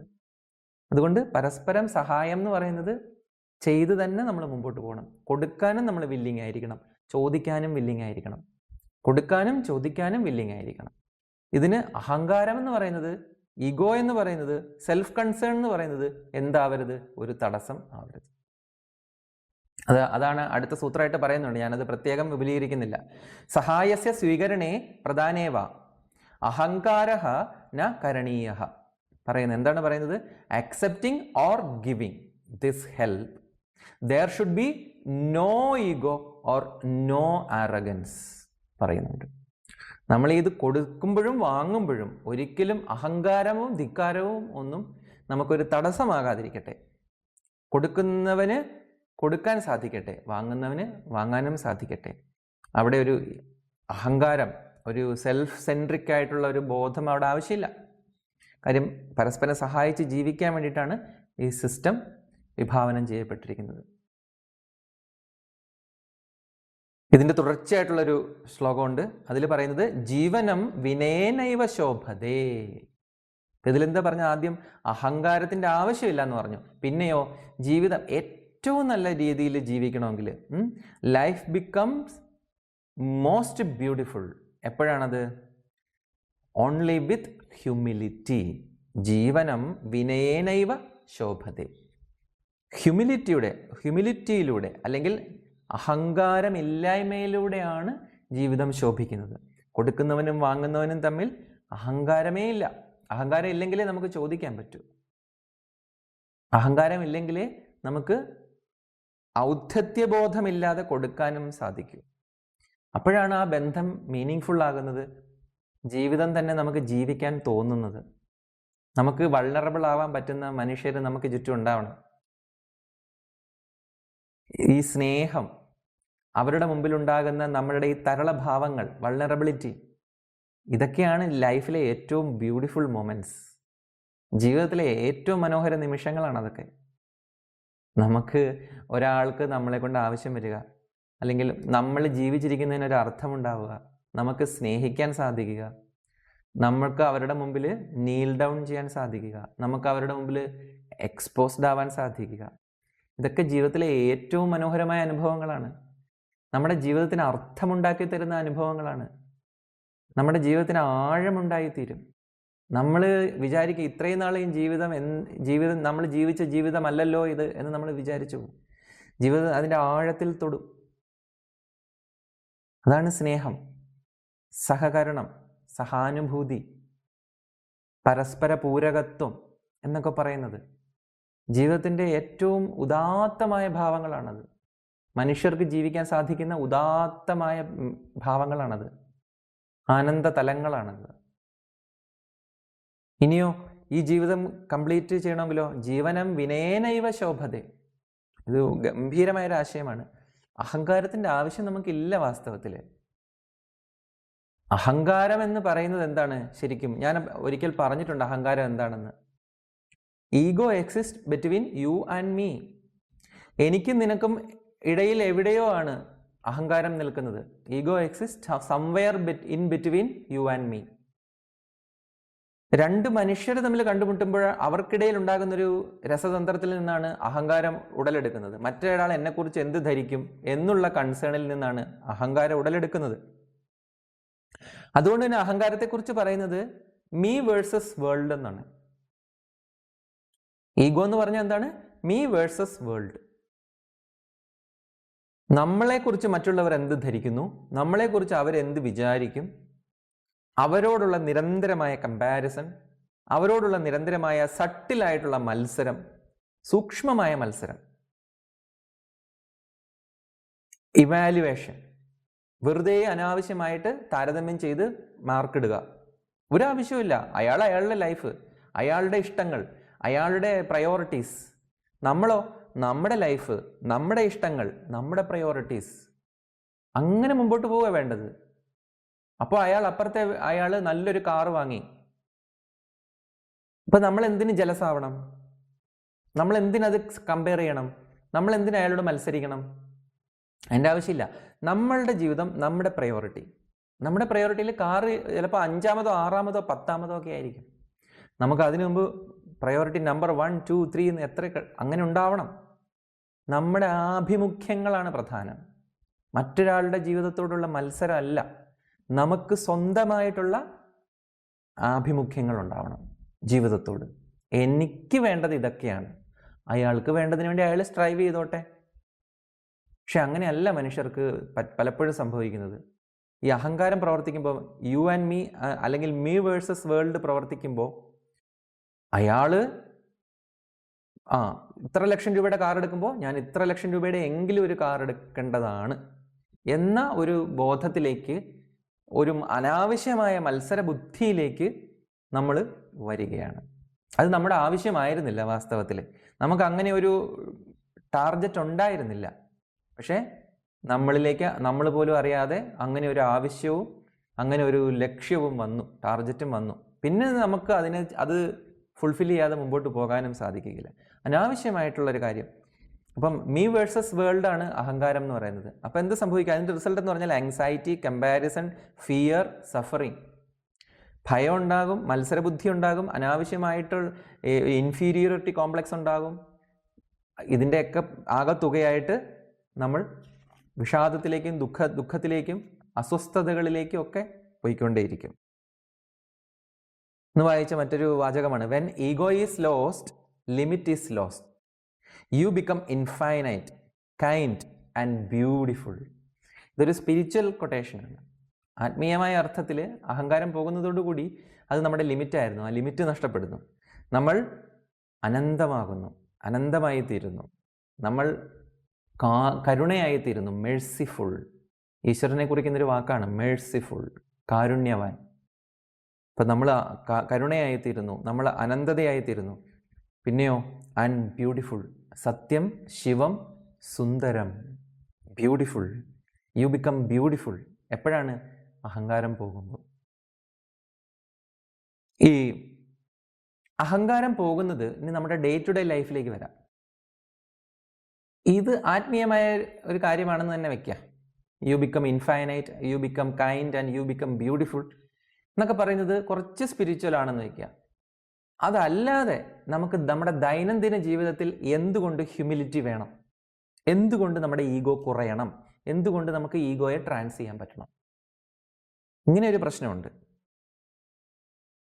ഇവിടെയാണ് ചില ലൈഫിലെ ചില ലെസൺസ് നമ്മൾ മനസ്സിലാക്കേണ്ടത്. ഇപ്പൊ ഞാൻ ആദ്യം ഒരു ബുദ്ധിസ്റ്റ് പെർസ്പെക്റ്റീവ് ഒന്ന് വായിച്ചു കേൾപ്പിക്കാം. ഒരു ബുദ്ധഭിക്ഷുക്കളുടെ ഒരു പെർസ്പെക്റ്റീവ് ഉണ്ട് ഇതിനകത്ത്.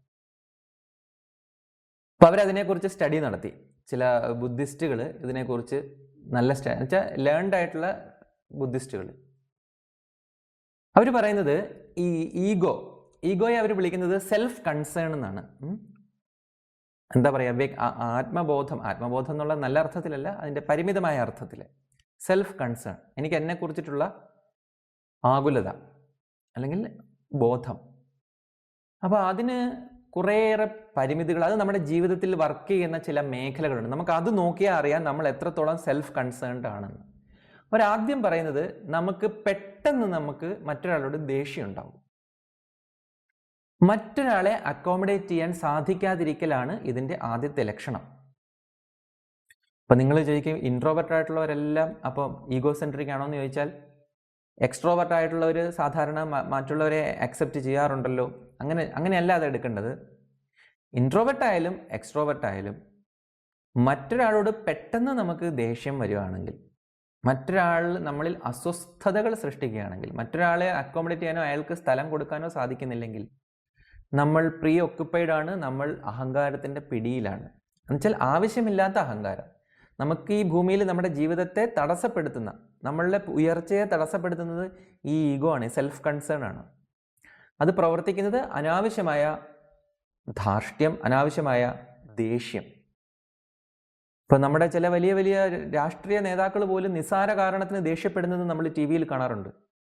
ഒന്ന് ആലോചിച്ച് നോക്കൂ, രാഷ്ട്രീയക്കാരെന്ന് പറഞ്ഞാൽ എത്ര എക്സ്ട്രോവർട്ടുകളാണ്, അവർ എത്ര മനുഷ്യരുമായിട്ട് ഇടപഴകേണ്ടവരാണ് അല്ലെങ്കിൽ ഇടപഴകിയിട്ടുള്ളവരാണ്. പക്ഷെ അവർ പോലും ഒരു പ്രത്യേക ഘട്ടം കഴിഞ്ഞു കഴിഞ്ഞാൽ, ഒരു അധികാര സ്ഥാനത്ത് എത്തിക്കഴിഞ്ഞാൽ പിന്നെ ദേഷ്യപ്പെടുകയാണ്. മനുഷ്യരുടെ വെട്ടം കണ്ട അവർക്ക് ദേഷ്യമാണ്. പത്രക്കാരോട് ദേഷ്യം, അടുത്ത് നിൽക്കുന്നവരോട് ദേഷ്യം. അങ്ങനെ ദേഷ്യപ്പെടുന്ന രാഷ്ട്രീയക്കാരുണ്ട്, ദേഷ്യപ്പെടുന്ന എന്തിനു പറയുന്നത് സെയിൻറ്റുകളുണ്ട്. ദേഷ്യം എന്ന് പറയുന്നത് ഈഗോ ആണ്, സെൽഫ് കൺസേൺ ആണ്. അതിൽ മറ്റൊരാളെ അക്കോമഡേറ്റ് ചെയ്യാൻ സാധിക്കാത്തത് കൊണ്ടാണ് നമുക്കത് വരുന്നത്. ഇത് ഇല്ലാതിരിക്കുകയാണെങ്കിൽ മാത്രമാണ് നമുക്ക് ഒരു നല്ല സാമൂഹ്യ ജീവനം സാധിക്കുകയുള്ളൂ. അപ്പോൾ ഇതാണ് സെൽഫ് കൺസേണിൻ്റെ ആദ്യത്തെ ലക്ഷണം, നമ്മുടെ ദേഷ്യമാണ്. രണ്ടാമത്തേന്ന് പറയുന്നതോ ഫിയർ ഓഫ് ഫെയിലുവർ, പരാജയത്തെക്കുറിച്ചിട്ടുള്ളതാണ് നമ്മുടെ അഹങ്കാരത്തിൻ്റെ മറ്റൊരു ക്ലാസിക് ലക്ഷണം. അതാണ്, നമ്മളുടെ അഹങ്കാരം വളരെ സട്ടിലാണ്. ഇപ്പം ചിലപ്പോൾ എന്നെ കാണുമ്പോൾ എനിക്ക് അഹങ്കാരം ഉണ്ടാവുമെന്ന് നിങ്ങൾക്ക് തോന്നില്ല.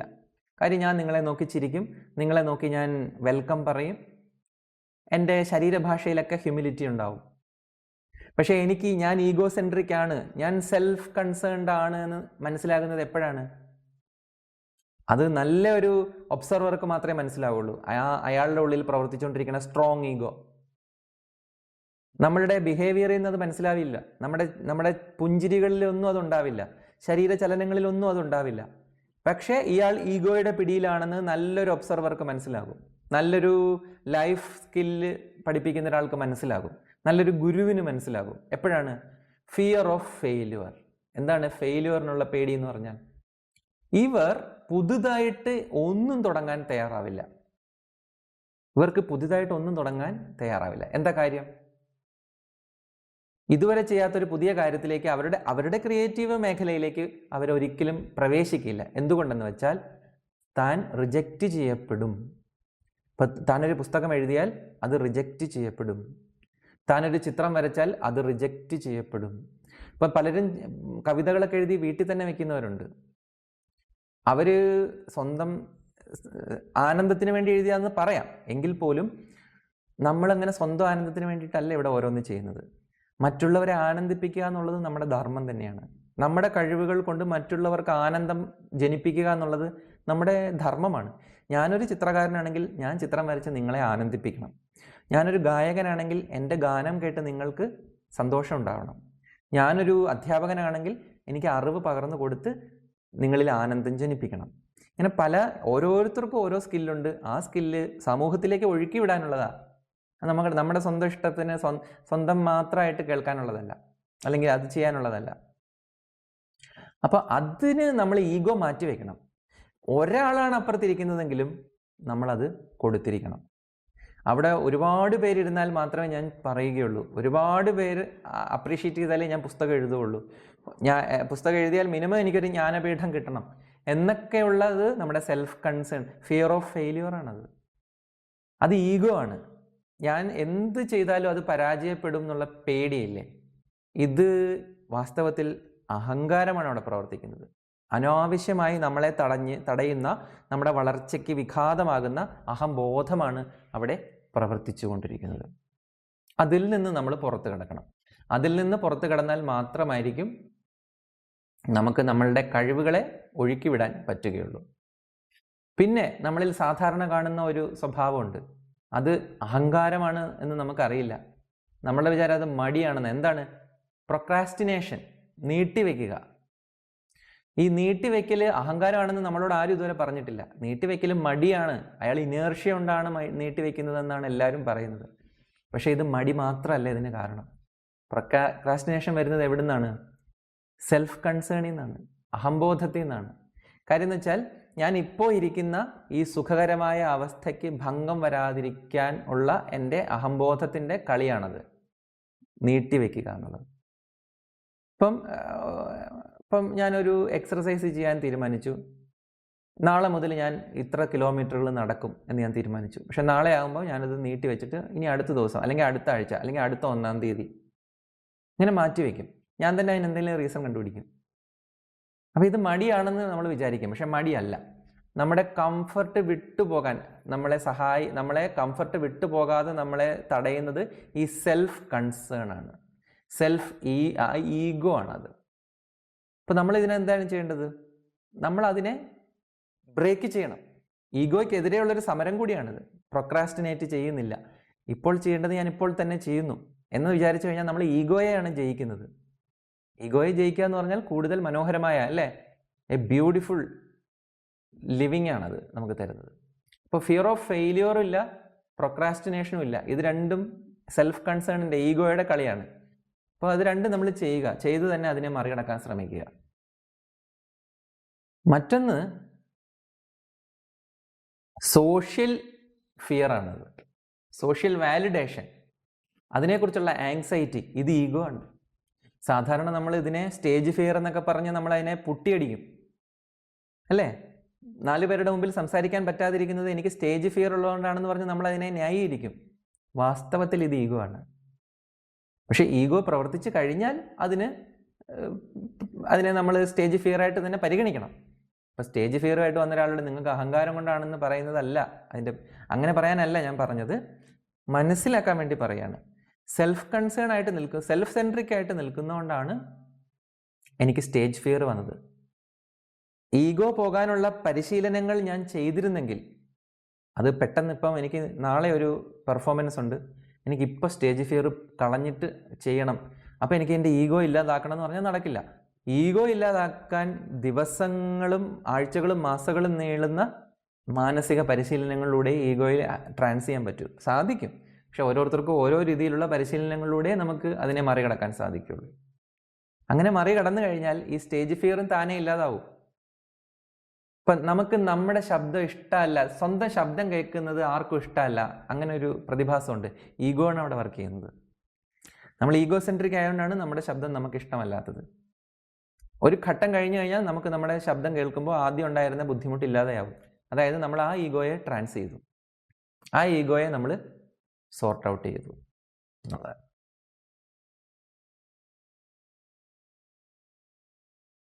ഇനി അമിത ഭക്ഷണം അഹങ്കാരമാണ് എന്ന് പറഞ്ഞാൽ ആര് വിശ്വസിക്കും? അമിതമായി ജങ്ക് ഫുഡ് കഴിക്കുന്നത് വാസ്തവത്തിൽ എന്തല്ല, നമ്മൾ വിരസത കൊണ്ടല്ല, പിന്നെയോ സെൽഫ് കൺസേൺഡ് ആയിട്ടിരിക്കുന്നതുകൊണ്ടാണ്, അഹങ്കാരം കൊണ്ടാണ്. മറ്റെല്ലാ കംഫർട്ടുകളും പോലെ ഈറ്റിംഗ് ടു മച്ച് ജങ്ക് എന്ന് പറയുന്നത് ഈ കംഫർട്ടിൽ ഇരിക്കാനായിട്ട് ഈഗോ നമ്മളെ, അതായത് ചീപ്പായിട്ടുള്ള ഡോപ്പമൈനുള്ളിൽ ഇരിക്കാൻ വേണ്ടി ഈഗോ നമ്മളെ പ്രേരിപ്പിച്ചുകൊണ്ടിരിക്കും.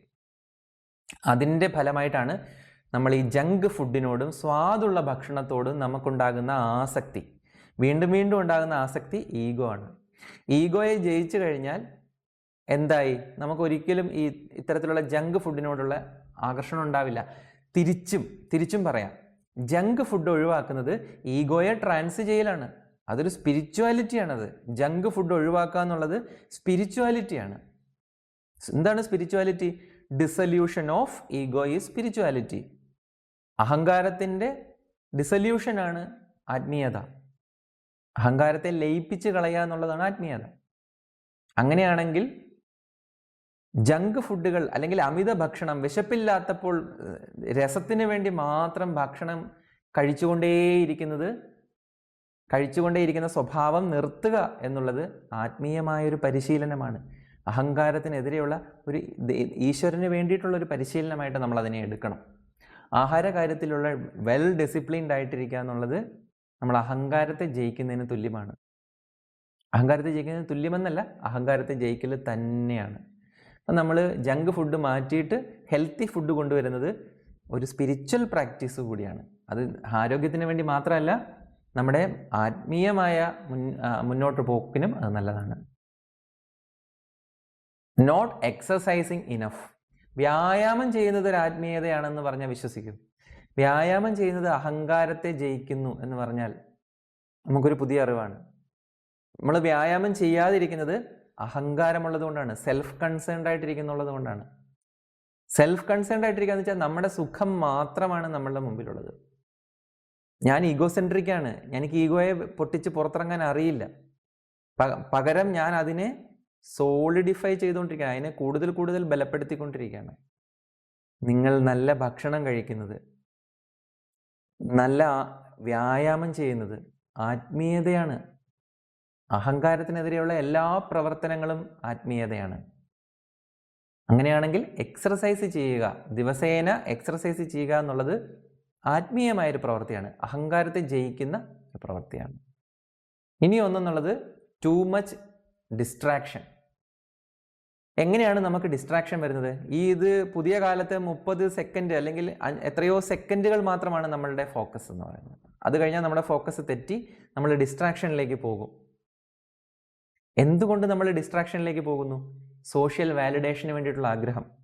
ഞാൻ പെട്ടെന്ന് വാട്സാപ്പിലേക്ക് പോകുന്നു, പെട്ടെന്ന് ഫേസ്ബുക്കിലേക്ക് പോകുന്നു. ഫേസ്ബുക്കിൻ്റെയൊക്കെ ആ സമയം എടുത്ത് നോക്കിക്കഴിഞ്ഞാൽ അറിയാം നമ്മുടെയൊക്കെ ഈഗോ എത്രത്തോളം ഉണ്ടെന്ന്. അല്ലെങ്കിൽ ഞാൻ സോഷ്യൽ മീഡിയയിൽ എത്ര സമയം ചിലവഴിച്ചു എന്നുള്ളത് നോക്കിയിട്ട് എൻ്റെ ഈഗോ എത്രയെന്ന് അറിയാൻ പറ്റും. എന്തുകൊണ്ടാണ്? സോഷ്യൽ വാലിഡേഷന് വേണ്ടി, മറ്റൊരാളുടെ അംഗീകാരത്തിന് വേണ്ടിയിട്ടാണ് ഞാൻ അവിടെ ഇരിക്കുന്നത്. ക്ലബ് ഹൗസിലും ഫേസ്ബുക്കിലും വാട്സാപ്പിലും ഇൻസ്റ്റയിലും യൂട്യൂബിലും ഒക്കെ ഞാൻ മണിക്കൂറുകൾ ചിലവഴിക്കുന്നു. എന്തിനു വേണ്ടിയിട്ട്? നിങ്ങളെന്നെ അപ്രീഷിയേറ്റ് ചെയ്യണം, നിങ്ങളെന്നെ റെക്കഗ്നൈസ് ചെയ്യണം, ആ വാലിഡേഷൻ കിട്ടാൻ വേണ്ടിയിട്ട്. അതുകൊണ്ട് അത് തെറ്റല്ല, പക്ഷെ അതിനു വേണ്ടിയിട്ട് നമ്മൾ വീണ്ടും പോയി ചെക്ക് ചെയ്യുന്നു. ഇപ്പം ചെക്ക് ചെയ്ത് അങ്ങോട്ട് വെച്ചതേ ഉള്ളൂ ഫോൺ, അപ്പം തന്നെ വീണ്ടും എടുക്കുന്നു. ഏതാനും സെക്കൻഡുകൾ കഴിയുമ്പോൾ വീണ്ടും ഫോൺ എടുക്കുന്നു. ഇത് അഹങ്കാരമാണ്, സെൽഫ് കൺസേൺ ആണ്. ഇത് നമ്മളെ തകർക്കും. അപ്പോൾ ഇതും ആത്മീയതയാണ്. ഡിസ്ട്രാക്ഷൻ ഇല്ലാതെ നമുക്കൊരു അരമണിക്കൂർ ഇരിക്കാൻ സാധിക്കുക എന്ന് പറയുന്നത് ആത്മീയതയാണ്, അഹങ്കാരത്തിനെതിരെയുള്ളൊരു പ്രവൃത്തിയാണ്. അഡിക്ഷൻസ് ഇല്ലാതിരിക്കുക, പരമാവധി അഡിക്ഷൻസിൽ നിന്ന് മാറി നിൽക്കുക, ഇതൊക്കെ ആത്മീയതയാണ്. ഇതൊക്കെ അഹങ്കാരത്തിനെതിരായിട്ടുള്ള പ്രവൃത്തിയാണ്. അഡിക്ഷൻ അഹങ്കാരമാണ്, ഡിസ്ട്രാക്ഷൻ അഹങ്കാരമാണ്, വ്യായാമമില്ലാത്ത ജീവിതം അഹങ്കാരമാണ്, പിന്നെ ജങ്ക് ഫുഡ് അമിതമായി കഴിക്കുന്നത് അഹങ്കാരമാണ്, സോഷ്യൽ ആങ്സൈറ്റി എന്ന് പറയുന്നത് അഹങ്കാരമാണ്, പ്രൊക്രാസ്റ്റിനേഷൻ എന്ന് പറയുന്നതോ അഹങ്കാരമാണ്, ഫിയർ ഓഫ് ഫെയിലിയർ എന്ന് പറയുന്നത് അഹങ്കാരമാണ്, മറ്റൊരാളോട് ദേഷ്യപ്പെടുന്നത് അഹങ്കാരമാണ്. അപ്പം എന്തൊക്കെയാണ് അഹങ്കാരം എന്ന് ഇനി ചോദിക്കരുത്. അഹങ്കാരം ഇത്രയും അതിൻ്റെ കൃത്യമായിട്ട് നമ്മുടെ ഡേ ടു ഡേ ലൈഫിൽ എങ്ങനെയാണ് അഹങ്കാരം വർക്ക് ചെയ്യുന്നതെന്ന് നമുക്ക് കാണാൻ പറ്റി. അപ്പം ഇതിൻ്റെ ഓപ്പോസിറ്റ് ചെയ്താൽ അത് സ്പിരിച്വാലിറ്റിയാണ്. മറ്റൊരാളെ അക്കോമഡേറ്റ് ചെയ്യുക, അയാളോട് അയാൾ ഇങ്ങോട്ട് ദേഷ്യപ്പെട്ടാലും നമ്മൾ അങ്ങോട്ട് കൾച്ചേർഡ് ആയിട്ട് ബിഹേവ് ചെയ്യുക എന്നുള്ളത് സ്പിരിച്വാലിറ്റിയാണ്. ഉടനടി എടുത്തടിച്ച പോലെ പറയാതിരിക്കുന്നത് ഒരു സ്പിരിച്വാലിറ്റിയാണ്. ഈ പറയുന്നതെല്ലാം നമ്മൾ തിരിച്ചു ചെയ്താൽ അത് ആത്മീയതയായി. ഇപ്പം ഈ കിടക്കുന്ന രീതിയിൽ ചെയ്താൽ അത് അഹങ്കാരമായി. ഇങ്ങനെയാണ് ഈ ഈഗോ നമ്മുടെ ജീവിതത്തിൽ വർക്ക് ചെയ്യുന്നത്. പിന്നെ ഈഗോ ഇല്ലാതിരിക്കുമ്പോൾ മാത്രമാണ് നമുക്ക് മനോഹരമായിട്ടുള്ള അനുഭൂതികളൊക്കെ നമ്മളിലെത്തും. ഇപ്പം തന്നെ സ്നേഹത്തെക്കുറിച്ച് ഞാൻ നേരത്തെ പറഞ്ഞു. സ്നേഹിക്കുമ്പോഴെന്താ സംഭവിക്കുന്നത്? നമ്മുടെ അഹങ്കാരം ഇല്ലാതാവുകയാണ് ചെയ്യുന്നത്. ഞാൻ നിങ്ങളോട് ഹെൽപ്പ് ചോദിക്കുമ്പോൾ എന്താ സംഭവിക്കുന്നത്? എൻ്റെ അഹങ്കാരം ഇല്ലാതാവുകയാണ് ചെയ്യുന്നത്. നമുക്ക് വളരെ ഇഷ്ടപ്പെട്ട ഒരാൾ നമ്മളോട് സഹായം ചോദിക്കുന്നതിനപ്പുറം ഒരു ആനന്ദം നമുക്കില്ല. ഞാൻ ഈ പറയുന്നത് എഴുതി വെച്ചു. നമ്മൾ ഏറ്റവും അധികം സ്നേഹിക്കുന്ന ഒരു വ്യക്തിക്ക് നമ്മളെ കൊണ്ടൊരു ആവശ്യം ഉണ്ടായി എന്ന് പറഞ്ഞാൽ അതാണ് ആ വ്യക്തിയുടെ ഏറ്റവും വലിയ അംഗീകാരം. ഈ പ്രപഞ്ചം അയാളുടെ അസ്തിത്വത്തിന് അംഗീകാരം കൊടുത്തു. എന്താണത്? നിങ്ങളെ കൊണ്ട് നിങ്ങളെ ഏറ്റവും ഇഷ്ടപ്പെടുന്ന ഒരു വ്യക്തിക്ക് ഒരാവശ്യം വന്നു. ഇതിൽ പരം ഒരു അംഗീകാരം ഇനി കിട്ടാനില്ല അയാൾക്ക് ജീവിതത്തിൽ. പ്രപഞ്ചം അയാളെ അംഗീകരിച്ചു കഴിഞ്ഞു. അതുവരെ അയാളുടെ ജീവിതത്തിന് ഒരു അർത്ഥമില്ലായിരുന്നു. അർത്ഥം കണ്ടെത്താനുള്ള ഓട്ടമായിരുന്നു. ഇനി അയാളുടെ ജീവിതത്തിന്റെ അർത്ഥത്തിൽ നിന്നുകൊണ്ടാണ് അയാൾ ജീവിക്കേണ്ടത്. അപ്പം നമ്മൾ ഏറ്റവും സ്നേഹിക്കുന്ന ഒരാൾ നമ്മളുടെ അടുത്തൊരു ഒരു സഹായം ചോദിക്കുക എന്ന് പറഞ്ഞാൽ എക്സ്റ്റസിയാണത്, അതീവ ആനന്ദമാണത്. അതിൽ പരം ഒരു ആനന്ദം ഇല്ല. ഇത് ആനന്ദത്തിന്റെ രഹസ്യങ്ങളാണ് ഇതൊക്കെ, ജീവിതത്തിന്റെ രഹസ്യങ്ങളാണ് ഇതൊക്കെ. മറ്റൊരാളെ സഹായിക്കുന്നതും മറ്റൊരാളുടെ സഹായം തേടലും ഒക്കെ ആനന്ദരസങ്ങളുടെ ഉറവിടങ്ങളാണ്. അപ്പൊ ഈ ഈഗോ ഇല്ലാതാവുന്നത് സ്നേഹത്തിന്റെ ഒഴുക്കിനെ സഹായിക്കും. അല്ലെങ്കിൽ സ്നേഹം ഒഴുകുമ്പോൾ അഹങ്കാരം ഉണ്ടാവില്ല. ഒന്നുകിൽ ഈഗോ അല്ലെങ്കിൽ സ്നേഹം. ഏറ്റവും സ്നേഹിക്കുന്ന ഒരു വ്യക്തിയുടെ അടുത്ത് നമുക്ക് എത്ര വൾണറബിൾ ആവാൻ പറ്റും? നമുക്ക് വൾണറബിൾ ആവാൻ പറ്റുന്ന ഒരാളുടെ അടുത്താണ് നമുക്ക് നമ്മുടെ ഈഗോ ഇല്ലാതിരിക്കാൻ പറ്റുള്ളൂ. അതുകൊണ്ടാണ് നമ്മളൊരു മീനിങ് ഫുൾ ആയിട്ടുള്ളൊരു ബന്ധത്തിന് വേണ്ടി നമ്മൾ ആഗ്രഹിക്കുന്നത് തന്നെ അതുകൊണ്ടാണ്. നമ്മുടെ ഉള്ളിൻ്റെ ഉള്ളിൽ നിന്ന് ആഗ്രഹം വരുന്നത് എന്തുകൊണ്ടാണ്? എനിക്ക് ഒരാളോടൊരു നല്ല ബന്ധം ഉണ്ടാവണമെന്ന്. അവിടെ എനിക്ക് യാതൊരു തരത്തിലുള്ള ബിഹേവിയറും ഇല്ലാതെ, യാതൊരു തരത്തിലുള്ള അഭിനയവും ഇല്ലാണ്ട് എനിക്കിരിക്കാൻ പറ്റും. എനിക്ക് ഈ അഹങ്കാരത്തിൻ്റെ ഭാരം എടുത്ത് മാറ്റാൻ സാധിക്കും. അഹങ്കാരത്തിൻ്റെ ഭാരമില്ലാതെ ഒരു മനുഷ്യൻ്റെ അടുത്ത് ഇരിക്കാൻ സാധിക്കുക എന്നുള്ളത് ഈ ലോകത്തിലെ ഏറ്റവും നല്ല അനുഭവങ്ങളാണ്. നിങ്ങൾ മനസ്സിൽ കുറിച്ചിട്ടുള്ളൂ. അഹങ്കാരത്തിൻ്റെ ഭാരമില്ലാതെ ഒരു മനുഷ്യൻ്റെ മുമ്പിൽ ഇരിക്കാൻ സാധിക്കുക, സ്നേഹത്തോടു കൂടി ഇരിക്കാൻ സാധിക്കുക എന്ന് പറഞ്ഞത് ദ മോസ്റ്റ് ബ്യൂട്ടിഫുൾ ഫീലിംഗ്, ജീവിതത്തിലെ ഏറ്റവും മനോഹരമായ അനുഭവങ്ങളൊന്നാണ്. അപ്പം അഹങ്കാരം ഇല്ലാതിരിക്കുക എന്നുള്ളതിന് അർത്ഥം നമ്മൾ ഏറ്റവും ലവിങ് ആയിത്തീരും. ഈ അഹങ്കാരത്തിനെതിരായിട്ട് ചെയ്തുകൊണ്ടിരിക്കും. അഹങ്കാരത്തിൻ്റെ ഏറ്റവും വലിയ ആൻറ്റിഡോട്ട് ഭക്തിയാണ്. അതെടുത്ത് ഇവിടെ സ്പിരിച്വൽ ക്ലാസ് അല്ലാത്തത് കൊണ്ട് അത് പറയുന്നില്ല. ഭക്തിയാണ് അഹങ്കാരത്തിൻ്റെ ഏറ്റവും വലിയ ആൻറ്റിഡോട്ട്. അങ്ങനെ നമ്മൾ പരിശീലനത്തിലൂടെ അഹങ്കാരത്തെ ജയിച്ചു കഴിഞ്ഞാൽ നമ്മുടെ പ്രസൻസ് പോലും ഒരാൾക്ക് സ്വാസ്ഥ്യം നൽകും. നമ്മളുടെ ആ സാന്നിധ്യം പോലും അയാളെ സമാധാനം കൊണ്ടുവരും. നമ്മൾ വന്നിരിക്കുമ്പോൾ അയാൾക്ക് അസ്വസ്ഥതയല്ല ഉണ്ടാകുന്നത്. നമ്മളൊന്നും പറയണ്ട, നമ്മളുടെ കേവല സാന്നിധ്യം പോലും അയാളെ ആനന്ദം കൊണ്ടുവരും. പിന്നെ അറിവിൻ്റെ ഒഴുക്കിന്, ഇപ്പൊ സ്നേഹത്തിന്റെ കാര്യം പറഞ്ഞു, സ്നേഹം പോലെ തന്നെ അറിവിൻ്റെ ഒഴുക്കിനും എന്താവശ്യമുണ്ട്? ഇത് ആവശ്യമുണ്ട്. ഈ അഹങ്കാരമില്ലായ്മ എന്ന് പറയുന്നത് ആവശ്യമുണ്ട്, അറിവ് ഒഴുകണമെങ്കിൽ. ഇപ്പം ഭാരതീയ ന്യായശാസ്ത്രത്തിൽ 4 തരത്തിലുള്ള വാദങ്ങളുണ്ട്. ഒന്ന് വാദം, സംവാദം, ജൽപ്പം, വിദണ്ഡം. ഇങ്ങനെ 4 തരത്തിലുള്ള വാദങ്ങളുണ്ട്. ഇതിൽ വിദണ്ഡവാദം എന്ന് പറഞ്ഞാൽ ഈഗോസെൻട്രിക് ആയിട്ടുള്ള ഒരു അവസ്ഥയാണ്. എന്താണ് അവിടെ സംഭവിക്കുന്നത്? എനിക്ക് പ്രത്യേകിച്ച് പറയാൻ ഒരു സ്റ്റാൻഡ് പോയിന്റ് ഇല്ല, പക്ഷെ നിങ്ങൾ എന്ത് പറഞ്ഞാലും ഞാൻ അതിനെ റെഫ്യൂട്ട് ചെയ്തുകൊണ്ടേയിരിക്കും. ഇപ്പോൾ ഒരാളൊരു ജീവിത ദർശനം മുമ്പോട്ട് വയ്ക്കുന്നു, പക്ഷേ ഓപ്പോസിറ്റ് ഇരിക്കുന്ന ആൾ അതിനെ റെഫ്യൂട്ട് ചെയ്യുന്നു. എങ്കിൽ ശരി, നിങ്ങൾ അതിനെ റെഫ്യൂട്ട് ചെയ്യും. പകരം എന്താണ് നിങ്ങൾക്ക് വെക്കാനുള്ളത്? എനിക്കൊന്നും വെക്കാനില്ല. അപ്പൊ അതിൻ്റെ പേരാണ് വിദണ്ഡം. അതൊരു വാലിഡ് അല്ല. അത് ഈഗോസെൻട്രിക് ആയതുകൊണ്ട് അതെന്തല്ല, വാലിഡ് ആയിട്ടുള്ള ഡിബേറ്റ് ആയിട്ട് ഭാരതീയ ന്യായശാസ്ത്രം അതിനെ അംഗീകരിച്ചിട്ടില്ല. ശരിക്കും ഒരു ഡിബേറ്റിലും അത് അംഗീകരിക്കപ്പെടില്ല. നമ്മൾ ഒന്നിനെ റെഫ്യൂട്ട് ചെയ്യുമ്പോൾ പകരം നമ്മൾ ഒരെണ്ണം കൊണ്ടുവരണം. അല്ലാതെ വെറുതെ പോയി തകർത്തിട്ട് പോവുകയല്ല വേണ്ടത്. പകരം നമ്മൾ അതിൻ്റെ എന്തെങ്കിലും ഒരു സ്കെച്ചെങ്കിലും അവിടെ വെക്കണം. നമുക്കൊന്നിനെ തകർക്കുമ്പോൾ പകരം ഒന്ന് വെച്ചിരിക്കണം. അത് മസ്റ്റാണ്.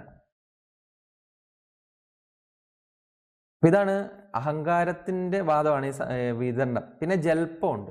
ജൽപ്പം എന്ന് പറഞ്ഞാൽ ഇപ്പം നടക്കുന്നതൊക്കെ ജൽപ്പമാണ്.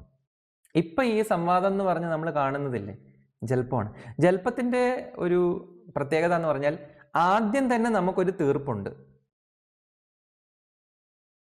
താൻ പിടിച്ച മുയലിന് 3 കൊമ്പ്. അത് ആദ്യം തന്നെ നമ്മുടെ കയ്യിൽ ഒരു തീർപ്പുണ്ട്. ഇനി ഇതിനെ എങ്ങനെ സാധൂകരിക്കുക എന്നുള്ളത് മാത്രമേ നമ്മൾ നോക്കുള്ളൂ. തൻ്റെ തെറ്റ് ശരികളെ കുറിച്ച് ചിന്തിക്കാതെ തൻ്റെ ആദ്യത്തെ സ്റ്റേറ്റ്മെന്റിനെ ശരിയാക്കാൻ ഏതറ്റം വരെയും പോകുന്ന വാദം. ഇതിൻ്റെ പേരാണ് ജൽപ്പം. ഇന്ന് നമ്മൾ ജൽപ്പം മാത്രമേ കാണുന്നുള്ളൂ. ഡിബേറ്റ് എന്നുള്ള രീതിയിൽ വരുന്നത് മുഴുവൻ ജൽപ്പമാണ്. 2 പേര് തമ്മിലും 3 മണിക്കൂർ സംവദിച്ചു. 3 മണിക്കൂർ കഴിയുമ്പം അയാൾ പറഞ്ഞത് അയാളും ഇയാൾ പറഞ്ഞിടത്ത് ഇയാളും നിൽക്കും. അത്ര തന്നെ. ഒരു മാറ്റവും ഇല്ല, ഒന്നുമില്ല. ഇതാണ് ജൽപ്പം. ഇനിയാണ് വാദം വരുന്നത്. വാദം എന്ന് പറഞ്ഞാൽ 2 തുല്യർ തമ്മിലുള്ള ഡിബേറ്റ്. അറിവിൻ്റെ വിനിമയമാണ് അവിടെ നടക്കുന്നത്. ഇതിലൊരു പ്രത്യേകതയുണ്ട്. 2 പേർക്കും മുൻകൂട്ടി ഒരു ഉറച്ച ധാരണയില്ല. അവർക്കൊരു സ്റ്റേറ്റ്മെന്റ് ഉണ്ട്, അവർ ഡിഫെൻഡ് ചെയ്യുന്ന ഒരു സ്റ്റേറ്റ്മെന്റ് ഉണ്ട്. പക്ഷെ വാദിച്ച് വരുമ്പോൾ അവർക്ക് ഈ പറയുന്നതിൽ ശരിയുണ്ട്, എൻ്റെ ഒപ്പോണന്റ് പറയുന്നതിൽ ശരിയുണ്ടെന്ന് തോന്നിയാൽ ഇത് തിരുത്താനുള്ള ഫ്ലെക്സിബിലിറ്റിയും കൂടെ അവർക്കുണ്ട്. ഇതിൻ്റെ പേരാണ് വാദം, ഡിബേറ്റ് എന്ന് പറയുന്നത്. നമ്മൾ സാധാരണ പ്രതീക്ഷിക്കുന്നത് ഇതാണ്. ഭാരതത്തിൽ പണ്ട് മുതലേ നടന്നു വന്നിട്ടുള്ളത് ഇതായിരുന്നു. ബുദ്ധഭിക്ഷുക്കളും ശങ്കരാചാര്യസ്വാമികളും തമ്മിൽ വാദമാണ് നടന്നത്. കർമ്മകാണ്ഡം ചെയ്യുന്നവരും ജ്ഞാനമാർഗിയായ ആചാര്യസ്വാമികളും തമ്മിൽ നടന്നത് വാദമാണ്. അവർക്ക് അവരുടെ ഒരു വിശ്വാസമുണ്ട്, ഒരു കൺവിക്ഷൻ ഉണ്ട്, ധാരണയുണ്ട്. ആചാര്യസ്വാമികൾക്ക് അദ്വൈതം എന്ന് പറയുന്ന ഒരു ധാരണയുണ്ട്. ഇവ തമ്മിലുള്ള വാദം ഒടുവിൽ എതിർവശത്തിരിക്കുന്നവർക്ക് മനസ്സിലാകുന്നു അദ്വൈതത്തിലാണ് ശരിയെന്ന് കാണുമ്പോൾ അവർ കർമ്മത്തെ വിടുന്നു, കർമ്മകാണ്ഡത്തെ വെടിഞ്ഞ് അവർ ജ്ഞാനമാർഗത്തിൽ സ്വീകരിക്കുന്നു. ഇങ്ങനെ ഒരുപാട് ഉദാഹരണങ്ങൾ ചരിത്രത്തിലുണ്ട്. അത് വാദം. അവിടെ ജൽപ്പം ഇതുണ്ടോ ഇല്ല. ഇനി ഒന്നുണ്ട്, സംവാദം. സംവാദമാണ് ഒട്ടും ഈഗോ ഇല്ലാതിരിക്കുക. സംവാദത്തിലാണ് ഗുരു ശിഷ്യ ബന്ധമാണത്. ഗുരുവിൽ നിന്ന് ശിഷ്യനിലേക്ക് അറിവ് പ്രവഹിക്കുന്നത് സംവാദമാണ്, സമ്യക്കായ വാദമാണ്. അത് ഗുരുവിനും ശിഷ്യനും ഇടയ്ക്ക്, അധ്യാപകനും വിദ്യാർത്ഥിക്കും ഇടയ്ക്ക് നിലനിൽക്കുന്ന ഒരു അപൂർവമായ ബന്ധമാണ് സംവാദം എന്ന് പറയുന്നത്. അവിടെ അറിവിൻ്റെ പ്രവാഹമുണ്ട്, അറിവിൻ്റെ ഒഴുക്കുണ്ട്. അപ്പോൾ ഈ അഹങ്കാരമില്ലാതിരുന്നാലേ സ്നേഹമുള്ളൂ, അഹങ്കാരമില്ലാതിരുന്നാലേ അറിവ് നമ്മളിൽ ശോഭിക്കുള്ളൂ, അഹങ്കാരമില്ലാതിരുന്നാലാണ് മനോഹരമായ ജീവിത അനുഭൂതി നമ്മളിൽ പ്രവർത്തിച്ചുകൊണ്ടിരിക്കുകയുള്ളൂ. അഹങ്കാരമില്ലാതിരിക്കുമ്പോൾ പിന്നെ എന്തൊക്കെയാണ് ഇവിടെ സയൻറ്റിസ്റ്റുകൾ തന്നെ പറയുന്ന കാര്യങ്ങളുണ്ട്. അഹങ്കാരമില്ലാതിരിക്കുക എന്ന് പറയുന്നത് അതിൻ്റെ ഗുണം, അതിൻ്റെ ഗുണവശം. അതിലവർ പറയുന്നത് നമ്മൾ അറിവിൻ്റെ വിനിമയം തന്നെയാണ്. ഏറ്റവും നല്ല അറിവ് നമ്മളിൽ ശോഭിക്കുന്നത് നമ്മളിൽ ഹ്യൂമിലിറ്റി ഉള്ളപ്പോഴാണ്. പ്യുവർ ലവ് എന്താണെന്ന് നമ്മൾ തിരിച്ചറിയുന്നത് നമ്മളിൽ ഈഗോ ഇല്ലാതെ ഇരിക്കുമ്പോഴാണ്, ആ ഹ്യൂമിലിറ്റിയിൽ ഇരിക്കുമ്പോഴാണ്. പിന്നെ ലൈഫിനെ നമുക്ക് അക്സെപ്റ്റ് ചെയ്യാൻ സാധിക്കുന്നത് ഹ്യൂമിലിറ്റി ഉള്ളപ്പോഴാണ്.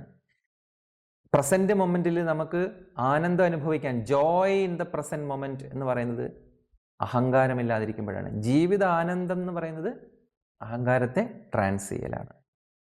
അപ്പം ഇത്രയൊക്കെ കാരണങ്ങൾ കൊണ്ടാണ് സ്വാമിജി എന്തു പറഞ്ഞത്? ജീവനം വിനയേന ഏവ ശോഭതേ.